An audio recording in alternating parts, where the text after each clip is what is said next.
we know that that in and of itself increases people's stress load, increases people's propensity to anxiety, and increases people's propensity to depression.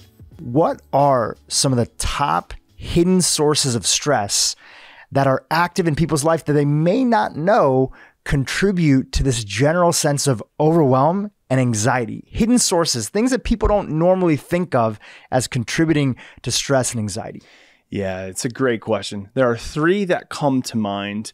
I would say the first one, I put it not necessarily as a tiered system that I believe one is more important than the other, but I think this one goes unnoticed and maybe shoved under the rug, which would be dysfunctional breathing. There are so many individuals that are walking around not paying attention to the role that dysfunctional breathing plays in their overall communication pathways that respond to stress. So dysfunctional breathing in and of itself can actually cause us to experience a heightened stress response. And we know this through numerous studies, through biometric monitoring of things like heart rate variability, and we can see how they can become quite dysfunctional when individuals are breathing in a matter of or a way that is dysfunctional. So what do I mean by dysfunctional breathing?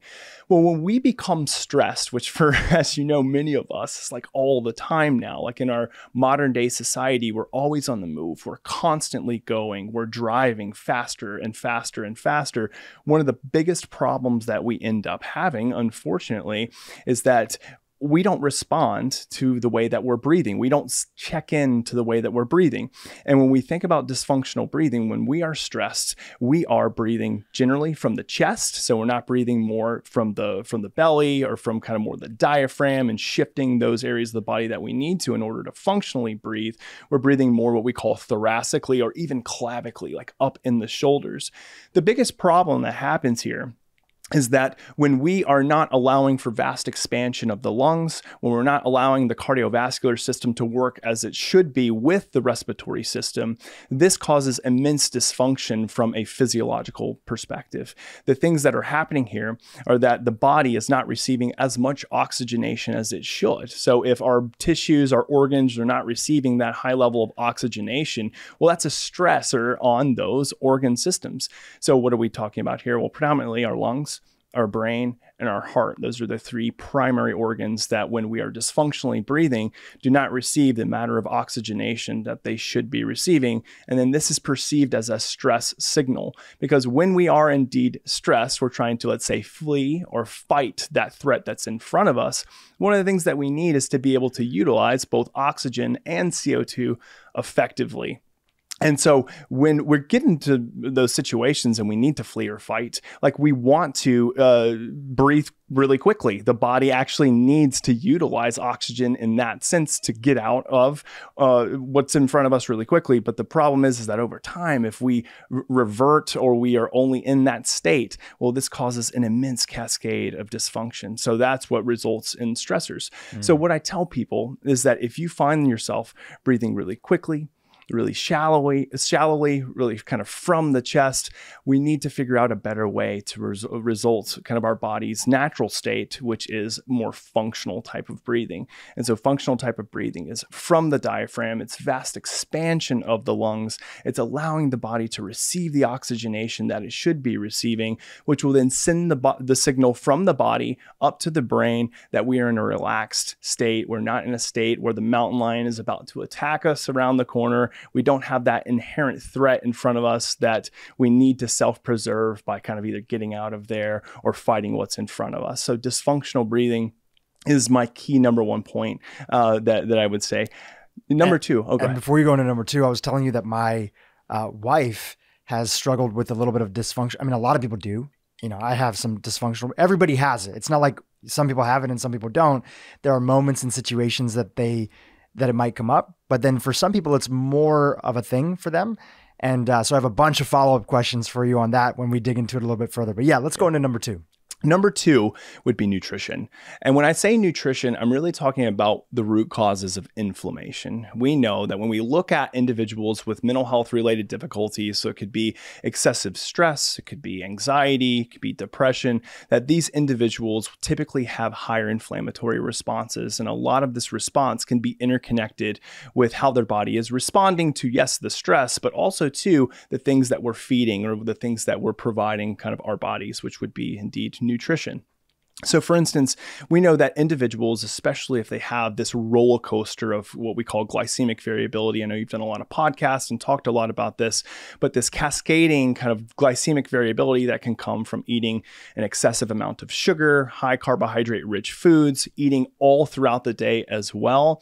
This continued turn on of the inflammatory responses that happen because of glycemic variability can cause an immense amount of stress or taxation on the body. So we see this in terms of biometrics again, like when people are having immense amounts of variability in their glucose, we see a reduction in markers that are associated with stress, like a reduction in heart rate variability, an increase of heart rate, and even a significant increase in respiration rate. So people, when they have immense changes in glycemic variability, will actually breathe faster and will actually breathe more dysfunctionally. So there's immense chaos that can happen simply because people are eating a significant amount of refined carbohydrates, of sugars, and so forth. So when they're eating these sugars and they're eating these refined carbohydrates as the base of their diet, some people have them. It's fine to have them here and there. And again, we've done a lot of episodes like this.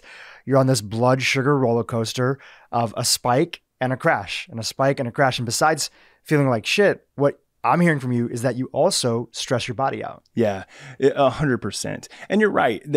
What I always say is like, you should earn your carbohydrates. So you should be actively moving, like you should be exercising, and then it would make sense to have those carbohydrates there because you're utilizing them, you need them. But for the modern day individual who's eating a standard American diet, who's living more of a sedentary lifestyle, the problem is that they're not exercising and mobilizing all of that energy. And so therefore they're having immense amounts of spikes. These aren't just happening acutely, they're happening all throughout the day. And that sends a signal to the body, number one, to increase these inflammatory markers that we know are quite deleterious for the human body, but also the human stress response is activated. And the one key component to this, especially when we engage in sympathetic activation, is that this causes another whole cascade of physiological difficulties. So you have the secretion or oversecretion of glucocorticoids like cortisol, which people are quite familiar with. Very effective tool when we need it. Cortisol will save your life if the mountain lion jumps around the corner. But if you have a constant secretion of cortisol, well, this causes a constant increased inflammatory response in the system. And this can have a deleterious impact on your cardiovascular system, on your neurological systems, on your respiratory systems, and then really all throughout the body. So the one key component to remember here too is if we can reduce kind of the amount of glycemic variability, if we can reduce overall inflammation through our nutrition and through what we intake from our diet, then we can significantly enhance our overall resiliency to stress. We can blockade some of these constant deleterious effects, like I mentioned, cortisol increase. We also know that there's an increase of norepinephrine and epinephrine, which again, very good for us and help us out of certain situations, will save your life, but it's the constant impact of it that's going to cause you to reap unfortunate deleterious effects both on the mind and on the body. And you had one last one, and that was a sedentary lifestyle. Talk about how a sedentary lifestyle, which a lot of people actually, the sister component to this is that a lot of people don't realize how sedentary they are. Mm-hmm. That's the biggest problem, right? Is there are so many individuals, if you ask them, and there's been interesting research about this and polling that they've done with individuals who kind of ask them to rate their overall activity levels. And most people will overestimate how much they're actually moving, how much they're actually mobilizing energy. The big problem with this is that as humans, we always want to convince ourselves that we're doing the right thing, that we're actively engaging in things that we know are beneficial to our health. But the biggest problem is that these lies end up turning into us just kind of living that lifestyle without actually, doing anything that's beneficial to us. So the sedentary lifestyle component that we're talking about here is one where we convince ourselves that we're engaging in movement, but we're not. And we know that sedentary lifestyle means that if we have energy that needs to be mobilized, so we actually have to utilize energy, but we're not utilizing it, that's what causes the really detrimental health effects that we see and can cause us to experience more stress. There is no component or no tool that I've seen in the scientific literature that I am convinced is most effective for overall mental health and well-being than movement and exercise. But the problem again lies in this fact that if we're not true to ourselves and we do not actually monitor or at least take into account how much we are moving or are not moving, we're doing a huge disservice to ourselves. So my key takeaway here is that we have to take a cold, hard look in the mirror and say, am I moving? Am I engaging in movement throughout the day?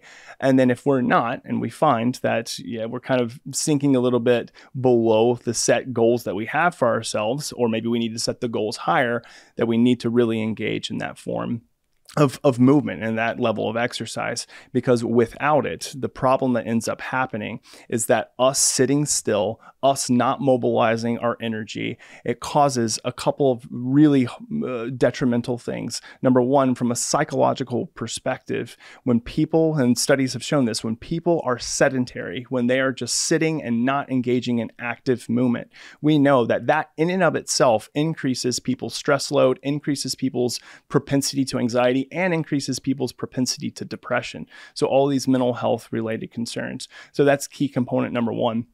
The other thing that happens too, when people are sedentary, from a physiological perspective, we know that we're causing a lot of harm as well. So we're not activating our respiratory and cardiorespiratory system, which causes a lot of immense amount of stress. But the other thing too is that we're causing a lot of other issues related to muscular density, to bone density, to flexion. So those three components. So if we talk about dysfunctional breathing, we talk about nutrition, and we talk about overall movements and exercise. If those three components aren't there, that is the first three things I would tell someone to engage in order to really affect change from a stress resiliency standpoint.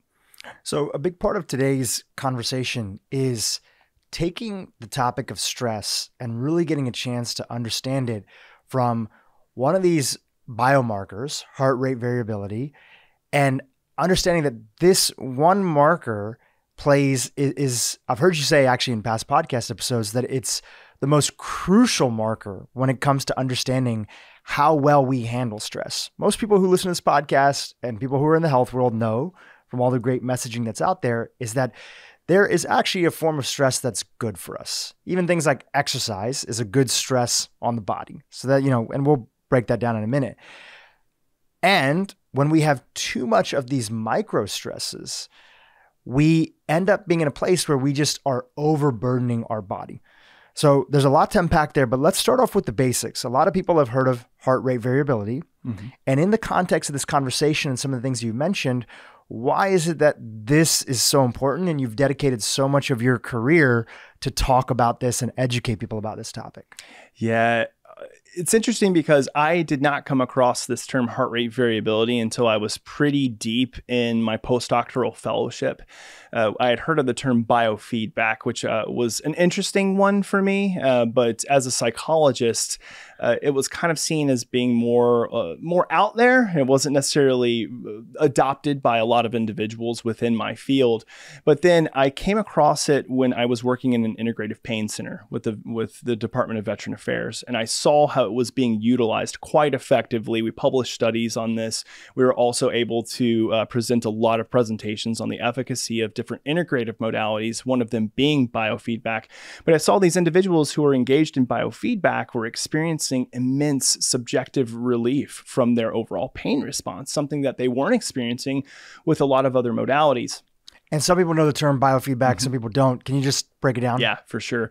Biofeedback is the utilization of your biology. So it's actually getting biological feedback from different biometric sensors in order to demonstrate state change of your biometrics, and which are associated with many different things, like your stress response can be associated with overall chronic pain and muscular tension, because maybe we're looking at something like EMG, which is assessing the amount of tension you're holding in your muscles. And then one of them being heart rate variability, which we'll get into here in just a second. But biofeedback is a means of determining how efficacious or how effective a treatment is in changing certain markers of your biology. So in the case of, you working with these veterans and the group that you were with, they're in pain. Mm-hmm. They're getting some data that helps quantify their current state, whether it's heart rate variability or something else. They're getting to see that data, right? Like some sort of scale. Mm-hmm. And using that, they are implementing some sort of changes. Yep. And then they're seeing that data shift. Yep, that's it. So in terms, and how does this relate to pain? Because a lot of people may wonder, well, how does this relate to pain? Well, we know that an overactivation of your nervous system, which happens quite often when people experience chronic pain-related issues, that overactivation of your sympathetic nervous system, or that fight or flight response, increases kind of many different things. But the one thing that it increases is a person's overall subjective experience of pain. So we utilize these different biometrics and watched with different therapeutics the change or the response of this individual. So for instance, one that we used was heart rate variability. A lot of people who are experiencing chronic pain and have that continuous, almost always on fight or flight sympathetic response have a suppression in heart rate variability. And we see this kind of through this biometric real-time monitoring. But then when we teach them some different therapeutic tools that are intended on helping them to reduce the output of their stress response and increase the output of their relaxation response, we call this the parasympathetic response, then what we see is that heart rate variability goes up. And the beautiful correlation that we see is that as heart rate variability goes up, subjective pain experience goes down. What are we teaching them? Better autonomic control, better control over their nervous system. And with better control over the nervous system results in a reduction or experience of pain reduction. And so that's the big key component. But I know you wanted to go into heart rate variability. So yeah. Let's break it down on the most simplistic level. Like, what is it? Mm-hmm. How do you actually measure it? And is it good when it's up? Is it bad when it's down? Break down the basics for it. Again, I would probably even put myself in the camp of, for many years, I would hear the term heart rate variability. This was probably 6-7 years ago. And I kind of understood some of it, but nobody ever really kind of walked me through it. And until I met, a friend who was like, here's what it is. Here's how we measure it. Here's how it works. That really was a game changer for me in that understanding. So I'd love for you to give that to our audience. Yeah, your experience is not uncommon. I mean, heart rate variability is ubiquitous and basically every wearable now. So you can be using Aura, or you can use Whoop or Garmin, Fitbit, or the device I created, not to provide a shameless plug, but Hanu. You have all these devices that are providing this data output, but a lot of people just see it as a number. And without context, a lot of people don't understand that number, because it can be used for recovery. It can be used at looking at overall psychological stress and that response. So the best way for me to unpack what heart rate variability is to provide a definition, an operational definition, but then also talk about not just what it is, but how it can be utilized. How can we put it into practice? Because I think that's the big gap for people, is that they hear about this data, but then they say, well, what do I do with that data? What is this informing me of? How can I actually make or implement change based on what I see? So when we think about heart rate variability, or HRV, as most people commonly refer to it as, is that the 30,000 foot view of this is that it is the single greatest non-invasive proxy that we have for assessing or looking at the dynamic shifts in the nervous system. Another way to put that. So if you ever, because just to pause you here, and sorry for the interruption. And by the way, you can interrupt me whenever you want. So just to break that down, because that's like a big statement for a lot of people. And I want to kind of connect the dots on it. What I find, that the more that I got into the world of health, the more I realized that a lot of times people don't know that they're actually stressed. Mm-hmm. Their body is exhibiting, behaviors, or their nervous system has shifted, but they don't feel good, but they don't know that they're stressed out. So in a way, this heart rate variability and the number that's associated with it, you're saying it's like the best way to get a snapshot. Like, where's your nervous system right now? Are you relaxed? Are you in a rest and digest place? Or are you starting to freak out a little bit in your body? Or are you in full-blown freak out? That's what I'm hearing from you. Yeah, no, I think that's a great synopsis of it. When we think about HRV is simply a data point. And that data point is providing us with a representation of how either taxed or not so taxed the nervous system is at any given moment, which is then reflective of what is your stress response doing in that moment. And so when we think about heart rate variability over the course of time, if you were to take a single snapshot of your heart rate variability right now, if you say you had your Oura Ring or you put on a Hanu or you did whatever device that you're using and you look at heart rate variability right then and right there, that number would be almost essentially meaningless because there's nothing to frame it. What we actually have to have in order for us to understand heart rate variability is a lot of data over time, because what we're comparing and the way we can see what are happening in terms of shifts in your nervous system is that we have to begin to compare it to your baseline. We have to see where are you normally at? And then when you experience stressors, and let's also refresh the audience that stressor can be both physiological and it can be psychological. It doesn't have to be, one or the other. It's both of them. It's always looking at how taxes the nervous system at any given moment, which again is saying how much stress is your body experiencing at any given moment. Yeah, no different than a lot of lab tests. Just on its own, if you go to your doctor's office and they tell you you're fasting glucose, that's like trying to plan your budget for the year, but you only get to look at your bank account once. And you have no idea of what's coming in, what's going out. You can't balance your checkbook. And so you're just kind of in the dark. So in that same way, you're saying just looking at one number and getting a quick little snapshot in time of your heart rate variability is not going to tell you much. Mm-hmm. We really need to look at you personally and look at it over a period of time to understand what your baseline is. So even take a step back a little bit further. So what actually is it and how do you measure it? Yeah. So heart rate variability, I can explain the definition almost even in the words itself, heart rate variability. I almost always like to explain it though by starting off with utilizing maybe more of the more commonly understood concept, which would be heart rate. So a lot of people are very familiar with what heart rate is. If you were to put on a monitor right now and check your heart rate, what we're looking at is averages. So if let's say you put on a heart rate monitor and your average beats per minute right now was 60. So you have a 60 beats per minute heart rate. What most people would deduce from that is that every single second then in a 60-second epoch or time frame, your heart was beating at a matter of 1 second in between each heartbeat. You wouldn't be wrong to think that because on average, that is what was happening. But from a physiological standpoint, that's not what's happening at all. The heart does not operate like a metronome, or at least it shouldn't. If the heart begins to operate like a metronome, which is a paced, not a lot of time that is happening differently in between heartbeats, well, that's actually a sign of some pretty significant dysregulation. That might mean an enhanced stress response. It could be psychological or it could be physiological. You may be sprinting, down the road doing your high intensity interval training. But what we want to see actually is a lot of variability that happens in between successive heartbeats. So heart rate variability is looking at the time differences that occur in between successive heartbeat. So if we think about from one heartbeat to the next, it could be that it's a matter of there's 600 milliseconds that's different between those two. But in the next set of heartbeats between one another could be 700 milliseconds. And then one after that, it could be 800 milliseconds. As you can see, the time difference between those heartbeats are beginning to change. Well, why is that so important? Well, what variability tells us, again, is what's happening within the dynamic shifts of your cardiorespiratory system. If we think about our cardiorespiratory system, it has to adjust to trillions of processes at any given moment because our biology is so immensely complex. With that, the heart needs to be able to adjust with speed, both up and both down.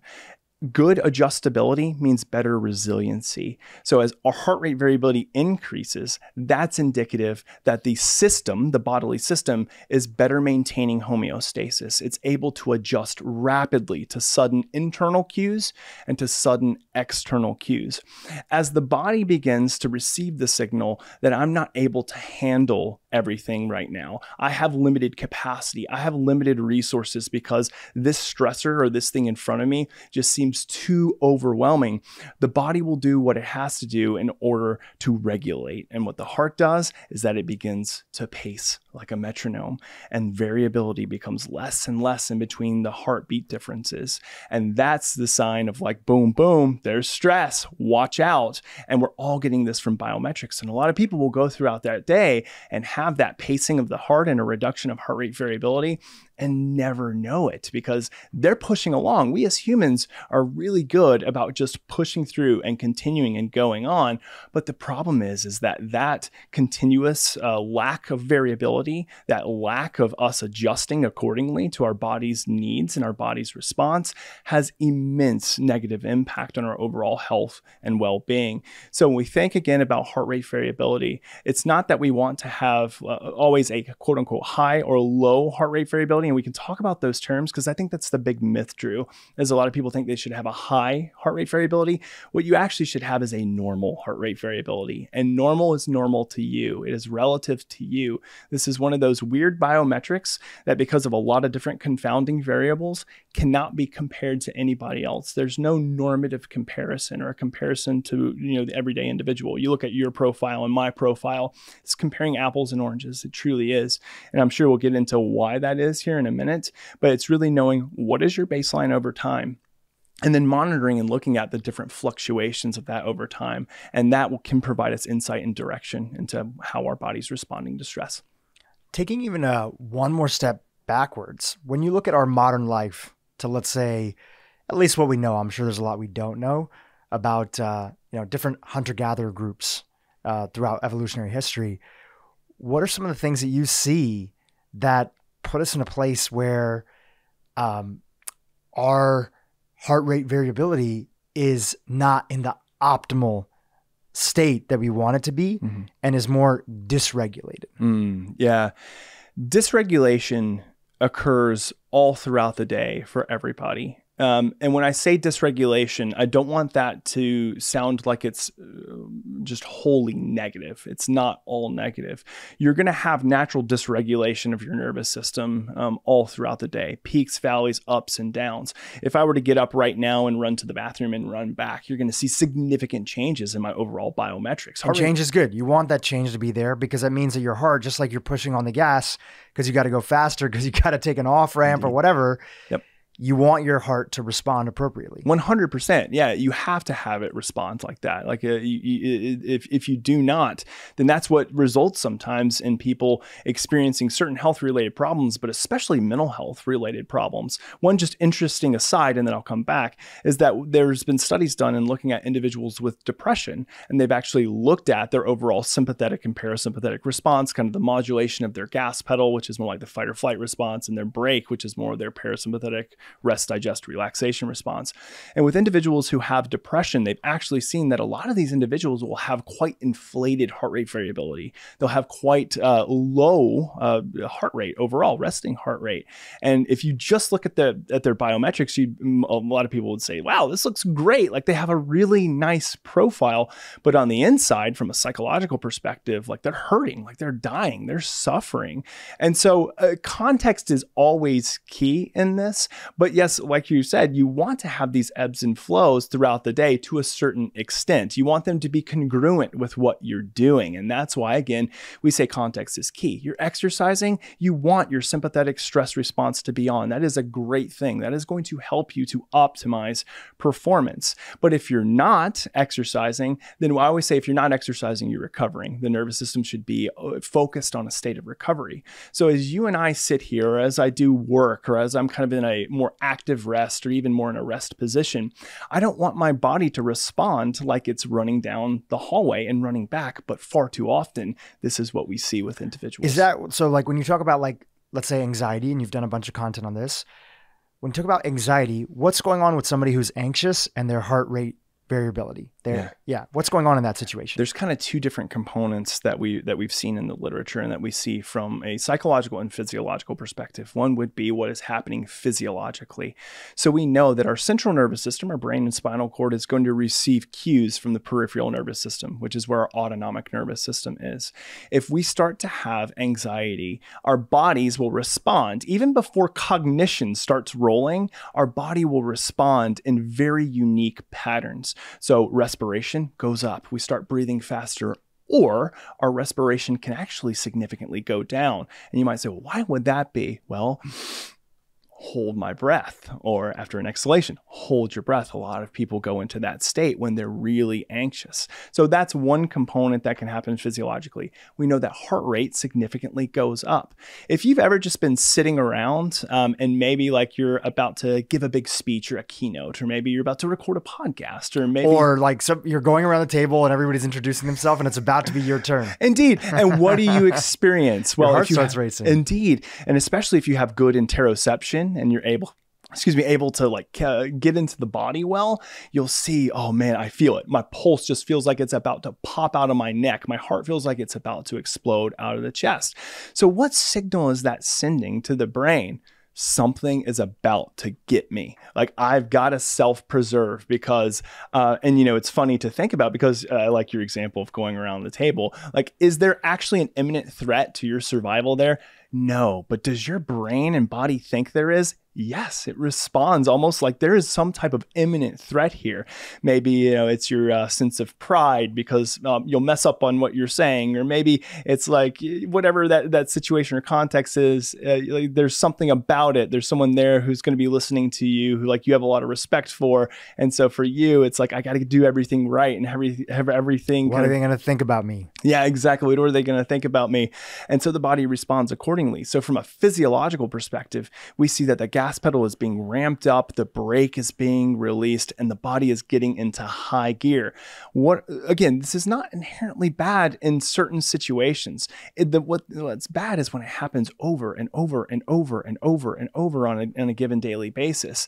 It's kind of like when we talk about glycemic variability. If you have some increases in glucose and then decreases that stabilize, 1, 2, 3 a day is probably not that detrimental. But if it's going over and over and over and over and over, and it's going more extensively and it's getting worse and worse and worse, well, now we have a problem. So from a physiological perspective, that's the one thing that I would characterize and say is we have to watch out for. But then when we move over to the psychological, which is more cognitive, it's more about the self-talk, it's more about the thought process. This is also kind of the thing that I think sometimes, unfortunately, gets thrown under the rug a lot in the scientific community because we really want to focus on physiology and what's happening to the body.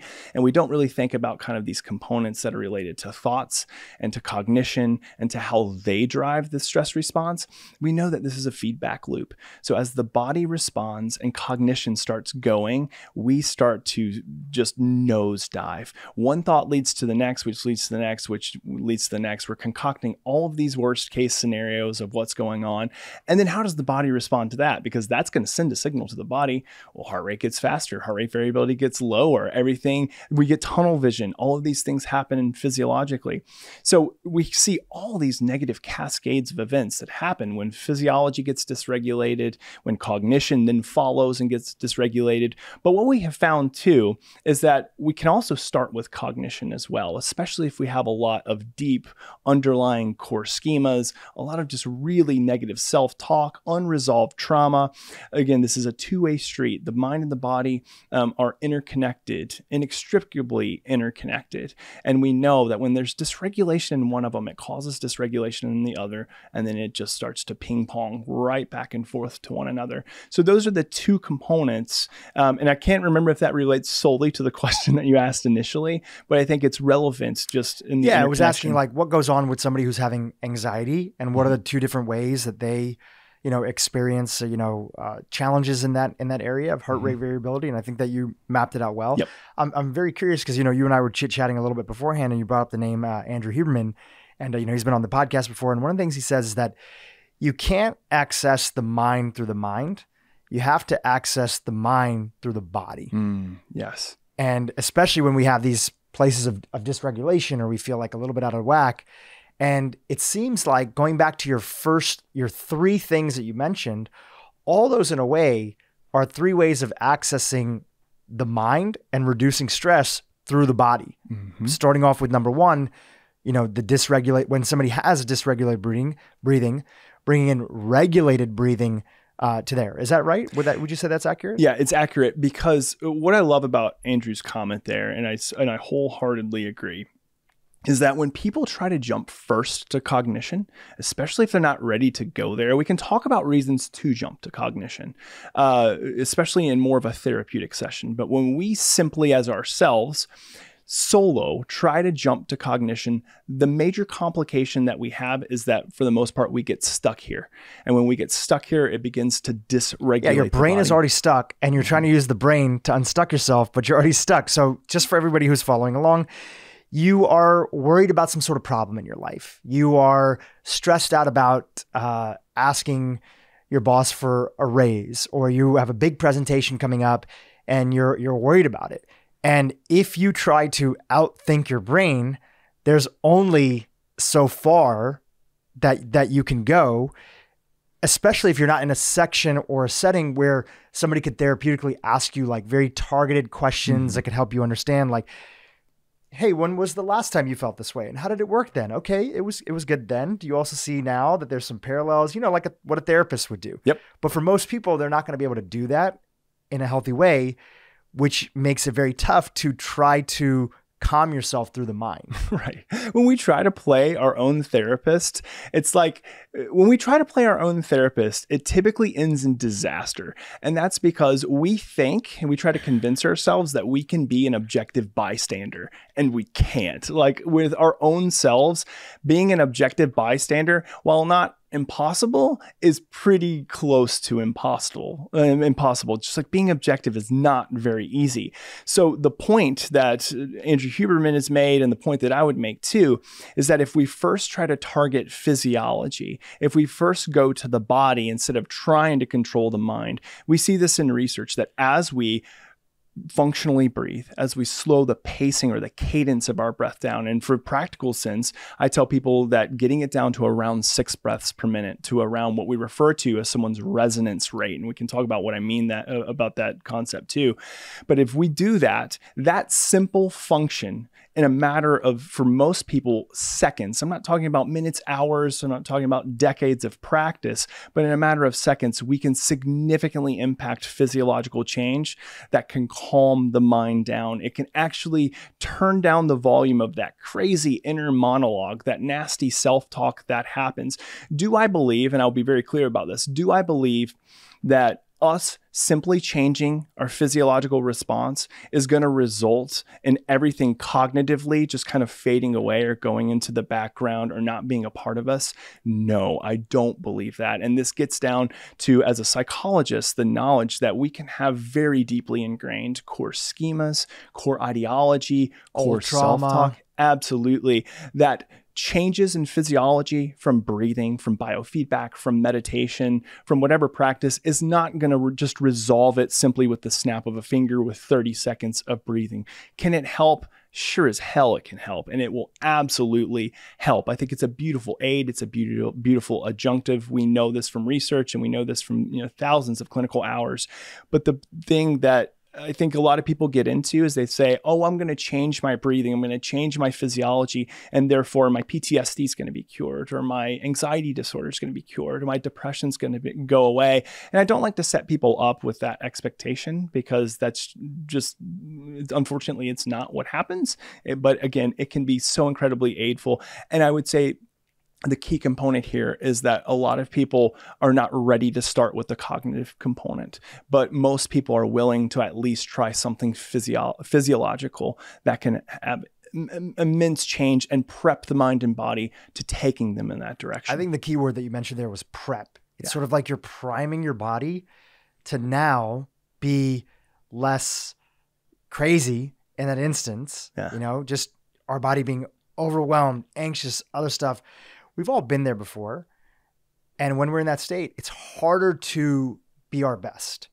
There's even a term that is used when it comes to, dysregulated blood sugar and how that can make us like hangry. They call it like hypoglycemia, right? So like if you have dysregulated blood sugar and your blood sugar drops because you ate like a, big bowl of like oatmeal with sugar and berries, or like a big acai bowl, it has all this like sugar and carbs in it, then you crash later on. Genuinely, it's harder for you to be nicer, not just to other people, but to yourself. Mm-hmm. Then what often happens is that people go on Instagram or they go on social media. And then when you are primed and your body is looking, your body doesn't feel good. And it's on the hunt for reasons that my life isn't working out. So you see somebody else, even if it's somebody that you're close to, and they just got married, or they just launched their business, or they hit a milestone. You're like, oh, this is why I don't feel good. I don't have the right partner in my life. Mm-hmm. I don't have enough money. I don't have enough this. So our body physiologically is always trying to take us in the direction that we set the state up for. So if we don't prime it in the right way, it cannot head towards the direction of questioning these stories and these biases that it has. So I think your point was an important point. Things are not going to change overnight, but without accessing the body, the likelihood of things changing at all is very low. And this is where you see people who have been in therapy for years and they're primarily talking things out, and great, maybe that's better than nothing, but still they maybe haven't made progress because they're not accessing some element of the body. 100% Drew. The one thing that we have to remember, and to not take it into too much psychological science, but I think that it applies here, is that, to your point, what you were just mentioning was confirmation bias. When we take all of the information within our external environments and we try to use that information to confirm our own biases about who we are, maybe it's our identity, maybe it's our ideological system, whatever it may be, we use that information. Every time we do that, from a psychological science perspective and a physiological perspective, what are we doing? Well, we're conditioning. That is operant conditioning 101. We are conditioning behavior. We're conditioning thoughts. We're conditioning ideology.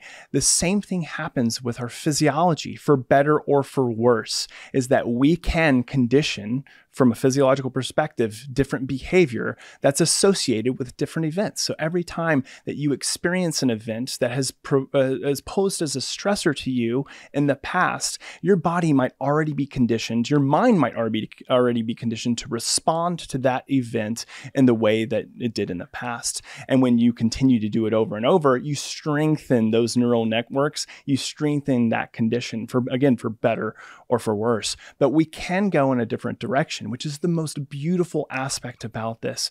If every time you are in a car, your heart rate races because a few years ago you were in a significant car accident that left you and, let's say, your kid injured, well, your body is going to naturally try to get into that position because it says, I got to protect you. Like, that was I'm bracing myself for impact, literally. Absolutely. Like, it thinks, I got to do whatever I can to protect you because that's going to happen again. It's coming. Like, it happened once, it will happen again. So the body goes nuts every time people are in cars. And this is examples clinically that I've actually seen. So what do we do with someone like that? Well, do we go straight to cognition and have them say, well, let's just retrain the brain to think about, like, what scenarios could happen? What are the pros, the cons, all of these things that we do in something like cognitive behavioral therapy. Yeah, I was going to ask you, would that be like CBT? Yeah, it's just like CBT.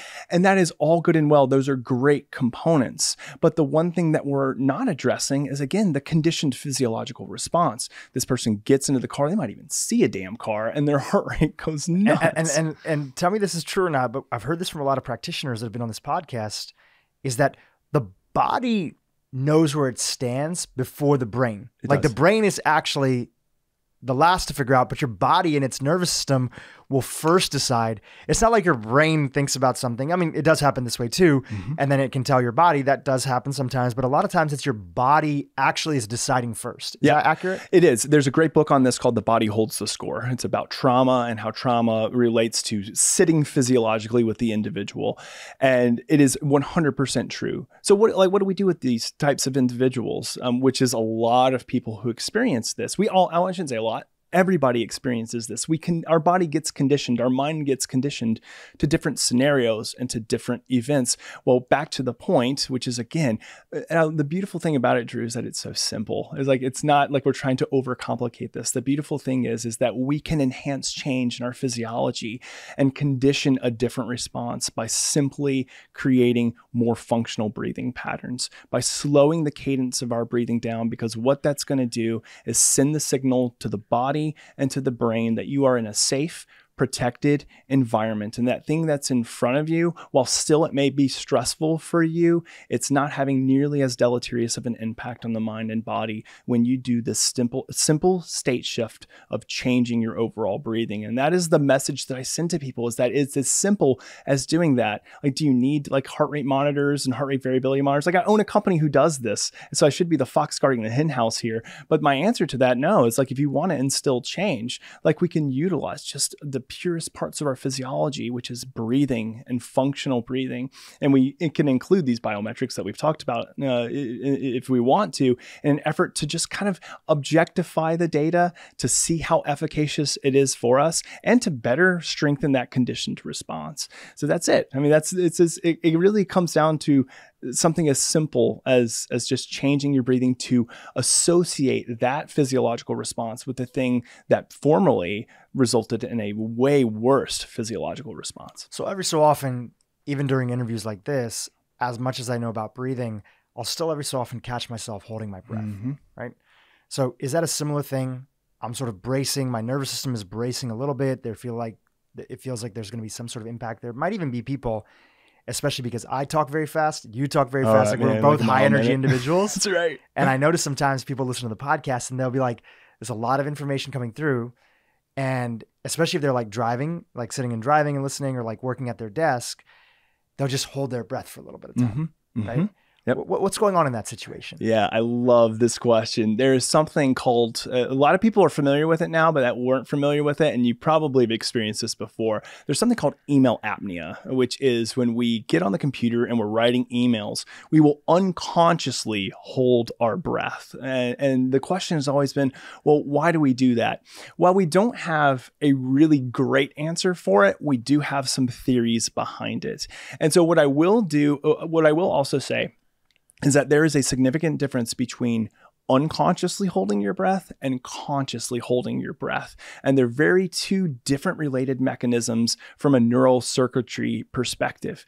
One, which is unconsciously holding your breath, is mostly associated with what you mentioned before. It's a mental and physical bracing. It is the body preparing for something to happen. What is most interesting, though, is what precipitates it. Not the event of you actually holding your breath, but it's the events that precipitate it. What does that actually mean, and what does it actually look like? So a lot of the times it is theorized that we're holding our breath during those certain situations because prior to it, we were breathing too fast. We were hyperventilating. And so that is we were expelling way too much oxygen, and we were expelling way too much CO2, and that's the key component, way too much expelling of CO2.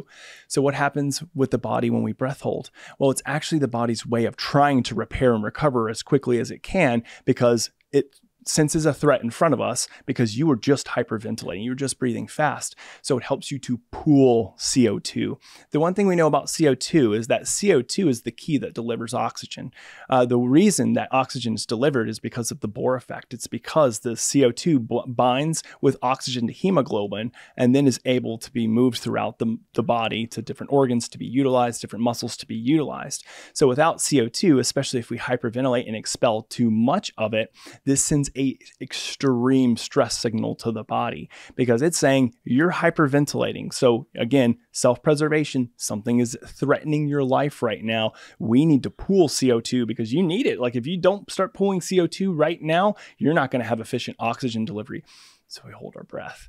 So that's one really interesting thing that we've seen. I think they need to do more testing on that theory, but I think it seems, at least from an anecdotal perspective, to hold true.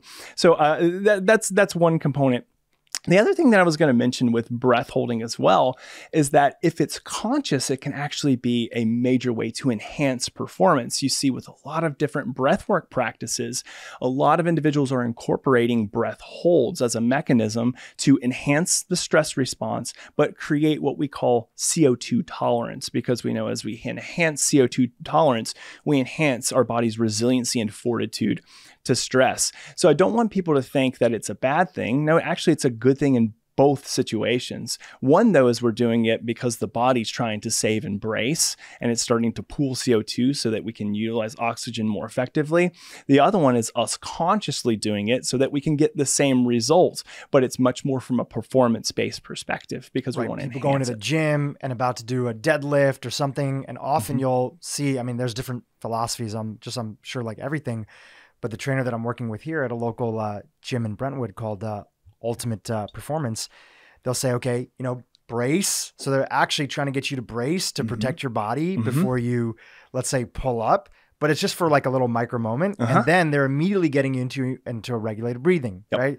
Like breathing in. Okay, we're about to go down. All right, we're breathing down, breathing out on the way down. So it's a temporary conscious thing, tightening the body, constricting the abs and really engaging them, engaging the glutes, and breath is a big tool for that. But I love how you mentioned that. Is it a conscious thing that you're utilizing with some sort of performance goal, or is it an unconscious thing that could come from just a general, okay, this email or just even doing email is very stressful. Even the way that email is designed is kind of crazy, right? You have all these emails in front of you. And it could be about anything random. It could be an email from your wife. It could be an email from your, something good, something bad. And a lot of times people go into email and it's kind of like, oh shit, like what am I going to find? Like the nervous system feels that way. Even though there's no threat that's there, it can kind of feel like that direction. So are you preparing for some sort of bad news, some sort of threat, some sort of bad thing to happen? So you're just unconsciously holding your breath. Or the other thing that I'm hearing, which is very fascinating, were you just maybe a minute before talking really fast or using a lot of energy and like holding your breath during that sort of thing? And this is your body's way of like trying to regulate in that sort of component. Very interesting. Well, the body wants to maintain homeostasis as much as possible. So when it receives what we refer to in psychology and physiology, allostatic load, which is this off balance, like the body's really good at adapting. It should be really good at adapting. That's why we've evolved to where we are today. But the problem that lies in all of this is that if we are not adapting effectively, then this can have extreme load on the body and on the nervous system. And so it's going to try and repair. It's going to try and maintain its homeostasis as much as it possibly can and as efficiently as it possibly can. But if it has these repeated exposures over and over and over and over again, well, the thermostat starts to change and we start to see things shift in our physiology. We see blood pressure go up. We see heart rate variability go down. We see resting heart rate go up. We see respiration rate go up. All of these things happen because the body, well, it's trying to maintain homeostasis, says, well, the only way to maintain homeostasis is for me just to change the damn thermostat. Like I don't need to keep trying to readjust. We'll just change the thermostat. The problem though is that change in thermostat has really long lasting negative effects if we do not intervene and do something about it. And just to zoom out further, because stress can feel like so like out there in the world. And again, a lot of people don't even really know how stressed they are until they get like an eviction notice, right? They go to their doctor and they're like, whoa, this is what's going on with your heart. Or, they have a breakdown in their life because that final little, stress is like drip, drip, drip, drip, drip. The cup fills up and then something ends up happening. And I've seen a lot of people who thought that they were doing good. And maybe partly that's too, that they're looking around and because everybody's stressed, they're like, hey, I'm doing better than the average person. And some major life event happens and there's a complete breakdown that's there. Yeah. And so a lot of times people don't even know how stressed they are. And so I guess my question is, even in this moment here, I was using this example of people holding their breath. So using your breathing, like, can you show us here in this moment, like you were talking about, like getting to a place within a matter of like minutes where we can start to use our breath to bring in more of a balanced state inside of our body? Like, is that a demonstrable thing that Absolutely. you can take us through right now? Yeah, 100%.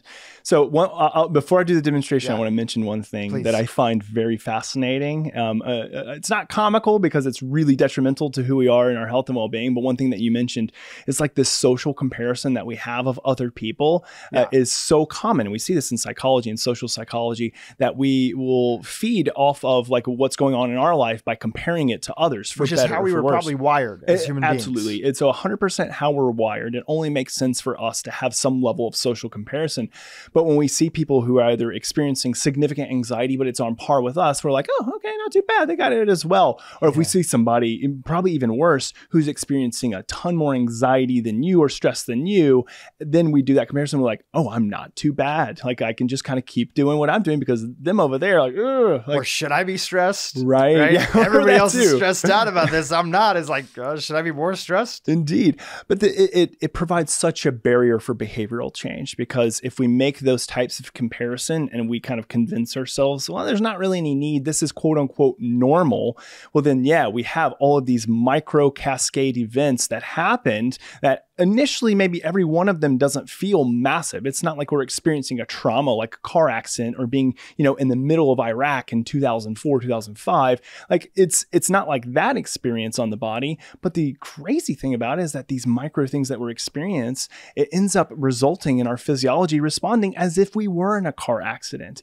And I would say, and we talked about this a little bit offline before we get to the demonstration, and one of the things that we talked about is that the research is actually pretty clear that these significant traumatic events they're bad on the body and on the mind, and especially as they elongate and go on and on and on. Big T traumas. Exactly. Big T traumas are really bad, but the micro ones, the small ones that occur throughout the day, we would argue from a physiological and maybe even a psychological perspective. And again, I'm not trying to compare these two, so I don't want people to think like, oh, he's saying like, your email apnea is on par with a veteran who was in the middle of Iraq, during Operation Iraqi Freedom. Like that's not a comparison I'm making. But what we do see is that the combination of all these that occur for days, months, years, decades have more of a detrimental impact on overall health and well-being than the singular events that happen to death the body. by 1,000 cuts. Yep, exactly. And we see that 100% in the literature, and this is something that I've seen clinically as well. But sorry to derail. I know we I think it's an important point. It's an important point for people to know, because there often is this idea of what is normal, and because you might have been somebody that felt that you had a quote unquote normal life and have not had to be shipped overseas to war and been in a very intense situation, or I have not had a violent act of sexual abuse as a kid or something like that. These things that would be in the classification of big T trauma, you don't realize that if you don't have these lifestyle components, many of the things that you mentioned at the beginning of the podcast, right? If you have the opposite of it, if you don't have regulated breathing, if you don't have a good diet that's balanced blood sugar, if you don't have regular movement in your life, those things add on top of the micro stressors that are already there, and just living normal life is enough that it will significantly chip away at your health and happiness. So this is such an important thing, because we were also chatting about this previously. You can think of heart rate variability, and you can hear some of these terms, and you could think, well, this is only for performance, or it's only for biohackers, or it's only for people who have plenty of free time and want to geek out about this. No, we're fundamentally talking about your day-to-day sense of contentment. That's it. We're talking about your day-to-day sense of contentment, your hour-to-hour ability amongst all the noise that is the modern world, young kids and not sleeping, and a stressful moment in your relationship, being a caregiver. I was just talking to a family member who is a caregiver for their mom and dad right now in both situations at the same time. And it's, you cannot prevent that from happening. That's there. But what can you do in the in-between while you're going through that to actually experience the world in a different basis? So I'm so glad you mentioned it, because this is really just driving home the idea that we're really talking about everybody. Modern life is eating away at us, and we have to fight back literally by taking control of our health. Yeah, it goes back to that. I love the concept that you mentioned before about death by 1,000 cuts. It's the compounding experience of these micro stressors or stressors throughout the day, whatever you want to call it, that eat up at us, and they take away from our sense of value and meaning and purpose and contentment in life.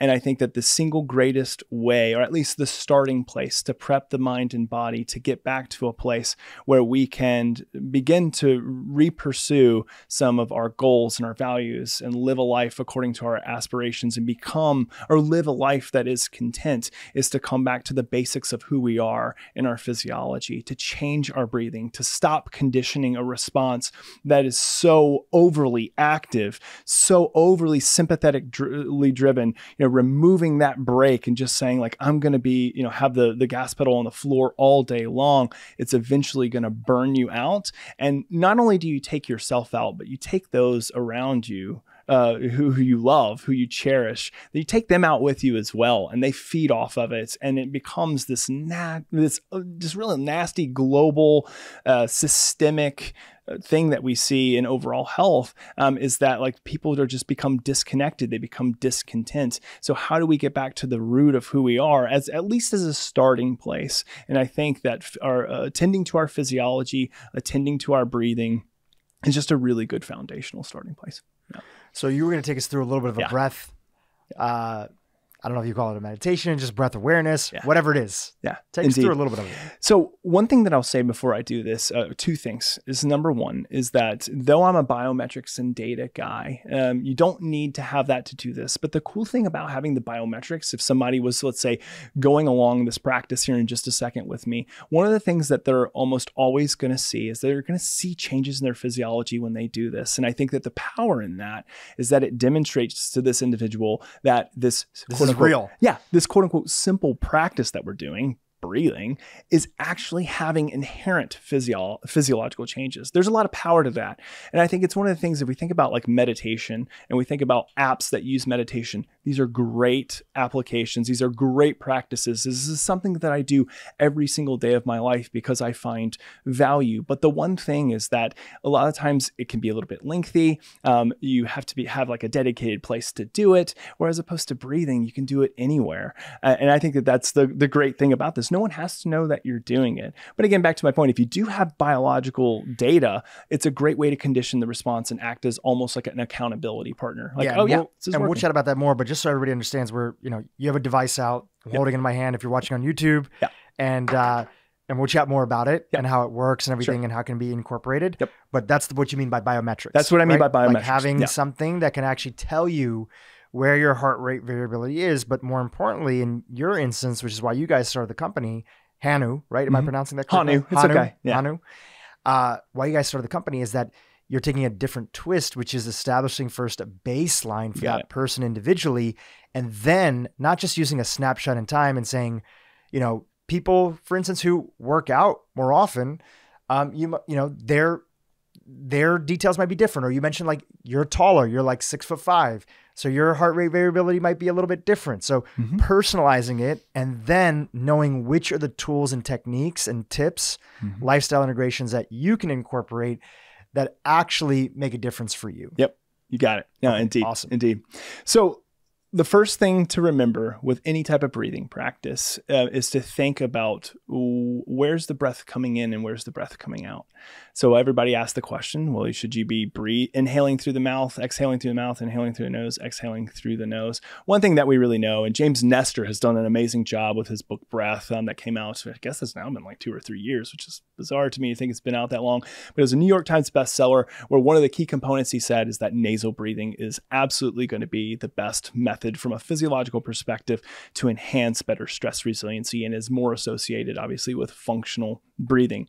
Now on the exhale, I'm not as concerned, but I would say from the inhale, it should be the nose. From the exhale, it can be through the mouth. That's okay. But I think the argument for the nose is that it resists the amount of air that comes out. That's why I like breathing out through the nose. Yeah. It makes it easier to slow it down. If you breathe out through your mouth, you get rid of that oxygen just really quickly. Exactly. And it's harder to have that prolonged sort of exhale. Yep, that's it. And you could do what's called in the literature, they call it pursed lips breathing, which is an inhale through the nose. You purse your lips almost like you're blowing through a whistle. So, and that will restrict. I like nose. It feels more natural to me because throughout my day, like I'm not breathing in through my nose, out through my mouth. It's not a natural process. But unfortunately, a lot of people are conditioned to breathe through their mouth and out their mouth. And we know that that has immense like negative effects on, especially with people with asthma from a cardiovascular standpoint, respiratory standpoint. So for this practice, the sake of this practice, I would say, let's focus on nasal breathing, inhale and exhale. The best place for people to start is to take their breathing down to a cadence of 6 breaths per minute. If you do not have a pacer in front of you, it's very simple. If you want to do what we call an even breath, which is that the time on the inhale and exhale is even, it's 5 seconds in, it's 5 seconds out. If you want to do what we refer to as an extended exhalation breath, which is my preference, it's 4 seconds in and 6 seconds out. Why is that important? Well, actually, we know that on the exhalation, we actually stimulate more of our vagus nerve as we continue to extend the exhalation. I know we haven't talked a lot about the vagus nerve, but that's our 10th cranial nerve, which is the nerve that's responsible for a lot of our parasympathetic relaxation functioning and response. So what I would say there is that if we extend the exhalation, we actually know that we can increase the amplitude or increase heart rate variability. We also increase something called respiratory sinus arrhythmia. That's the peak to trough differences in heart rate across the respiratory cycle. So as we inhale, heart rate should go up significantly. And as we exhale and extend the exhalation, heart rate should then decrease significantly. So in this practice, we'll do a 6 breaths per minute practice, which is pretty good for most people in terms of increasing heart rate variability and reducing stress. That's the cadence. The next thing to remember is biomechanics, because like I mentioned earlier, when we breathe from the chest, when we breathe thoracically, when we breathe from our shoulders, we don't allow for much lung expansion. And so when we don't have much lung expansion, obviously we're not going to be able to get in as much oxygen, but also we're going to expel, I should say, CO2 a lot quicker. So we need to breathe more from the belly. For a lot of people, when they go down to 6 breaths per minute, just the pure change in cadence will actually change their mechanics, which is kind of cool that from an evolutionary perspective, the body almost just reverts to something that it knows it should do when you're in a safe and protected environment. Because if the mountain lion's chasing you, I don't think you're going to breathe at 6 breaths per minute. You're going to breathe really fast, really shallow. But when you're in a rested place, the body should naturally revert to this more functional breathing that's diaphragmatic, that's deep, that's low and slow. We call it Lsd breathing, low, slow, and deep breathing. So what does that look like? The best and simple way to find out if you're doing this correctly, or at least naturally, is to place one hand on the chest, and it's to place one hand just like right on top of the navel. And when you inhale, you should feel almost like, and you can visualize almost like a balloon expanding in the lungs. And when you inhale, you should only feel your bottom hand that's on your belly move in an outward direction, and the hand that's on the chest shouldn't move. So how would that look? And I'll perform it here. It's inhale. And then exhale, you want to feel that gentle pull of the belly button in towards almost like your spine. So it's the movement out and it's the movement in. One thing that I'll mention before I kind of run us through like a full practice is that it shouldn't be forced. This is passive volition that we're using on breathing. A lot of times people will try to force the belly out. They'll force the belly in. And what do you think happens with the HRV? What do you think happens with heart rate? It goes up. It's an unnatural thing for the body to experience. So the body responds in a way of like, what are you doing? Like, this is not what you should be doing. So really, you should just feel it almost like there is no force. It should naturally happen. And sometimes, if I could just interject, and correct me if I'm wrong, right? You're the expert on this. I feel that sometimes the reason that people can't get their belly to move, right, is number one, there could just be general tension, right? They've been holding on to a lot of stress. But number two, if they're not used to deep breathing, there's a lot of sort of stale air, right? Yeah. They're kind of stuck to the breathing up here. So I often find that getting them to kind of do a little bit of like exhaling first, like blowing out the air in their body. And this is just some anecdotal thing. I don't have anything to support it. It's just when I would see friends and they're like, okay, my belly's not moving. I'm like, okay, let's just get the air out of your body. So let's just take a few minutes. It's just like blow out, like exhale. So take a deep breath in. And then I'll have them breathe through their mouth and like really try to expunge. Yes. Is there anything to that, or am I just making shit up? No, so it's interesting. I haven't thought of it that way. I'll be perfectly honest with you, but I think it makes sense. Well, what we know too is that when someone initially tries, especially if they're not used to it, like, so for me, this is a practice that I make a part, it's daily for me, and it's multiple times a day I do this. My body is so conditioned to it that when I start to do this practice, my heart rate variability skyrockets and my body just gets into a natural flow state. And we've actually done some studies where I've actually been on a QEEG and we've looked at just brainwave shifts in state, and we'll see just like immense alpha wave brainwave increase in power as soon as I start, increased HRV.